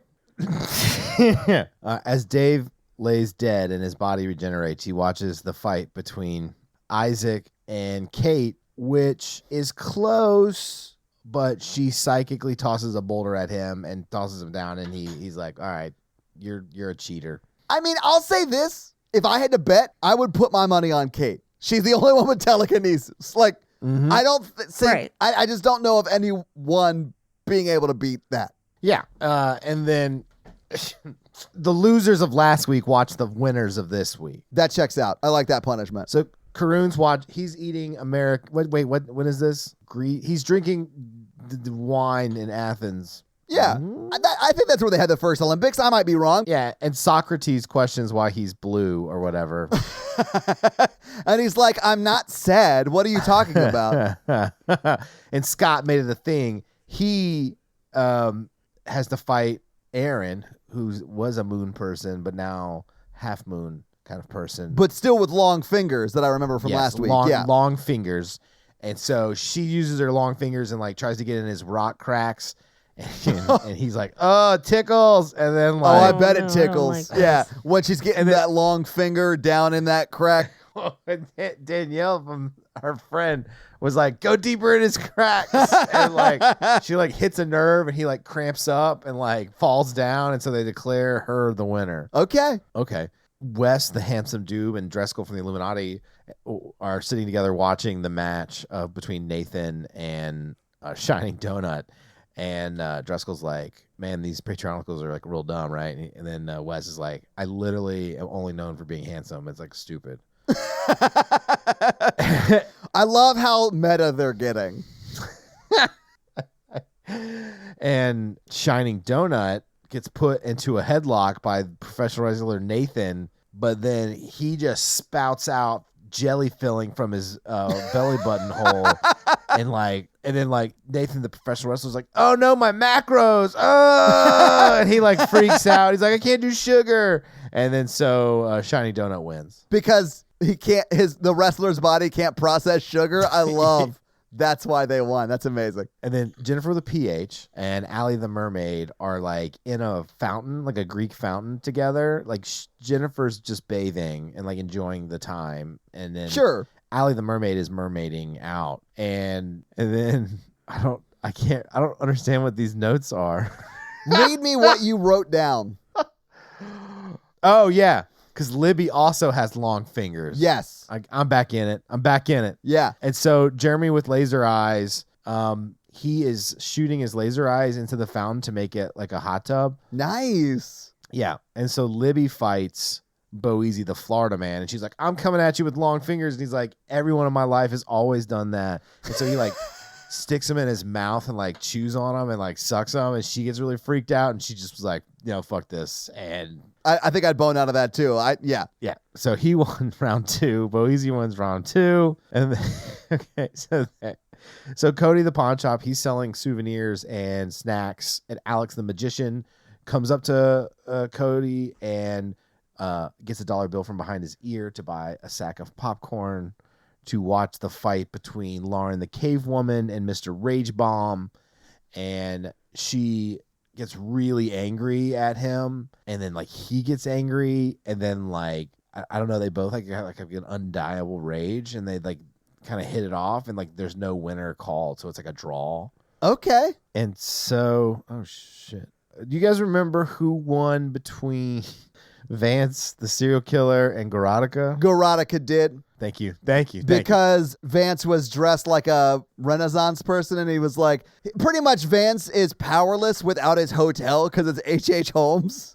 And Garotica is like, she flies it on a pterodactyl because she's from heavy metal. Like, Oh, yeah. yeah. Yeah. Yeah. Okay. So Sophia the time cop is talking to Amy the astronaut, and she's like, look, these time shenanigans, we've done them for a lot of episodes now. It's getting really old. Oh, yeah. Maybe we'll switch formats next week after this thing is over. And Amy's like, I don't know. I've been in this a long time. It doesn't really get better. Can I predict next week's new version of the Patreonicals is going to be them trapped at a like North Pole research station? I like what you're saying. Yeah. So Bruder walks up to their conversation and is like, who is in charge of this whole deal, like the time travel? And then Anthony the time master is like, Sophia the time cop lost all her time powers to me. And Bruder's like, I don't understand any of this stuff. And Amy's like, you just gotta listen, we have to watch this fight. So Garotica fights Wolfric, who's a werewolf, and he turns into a werewolf,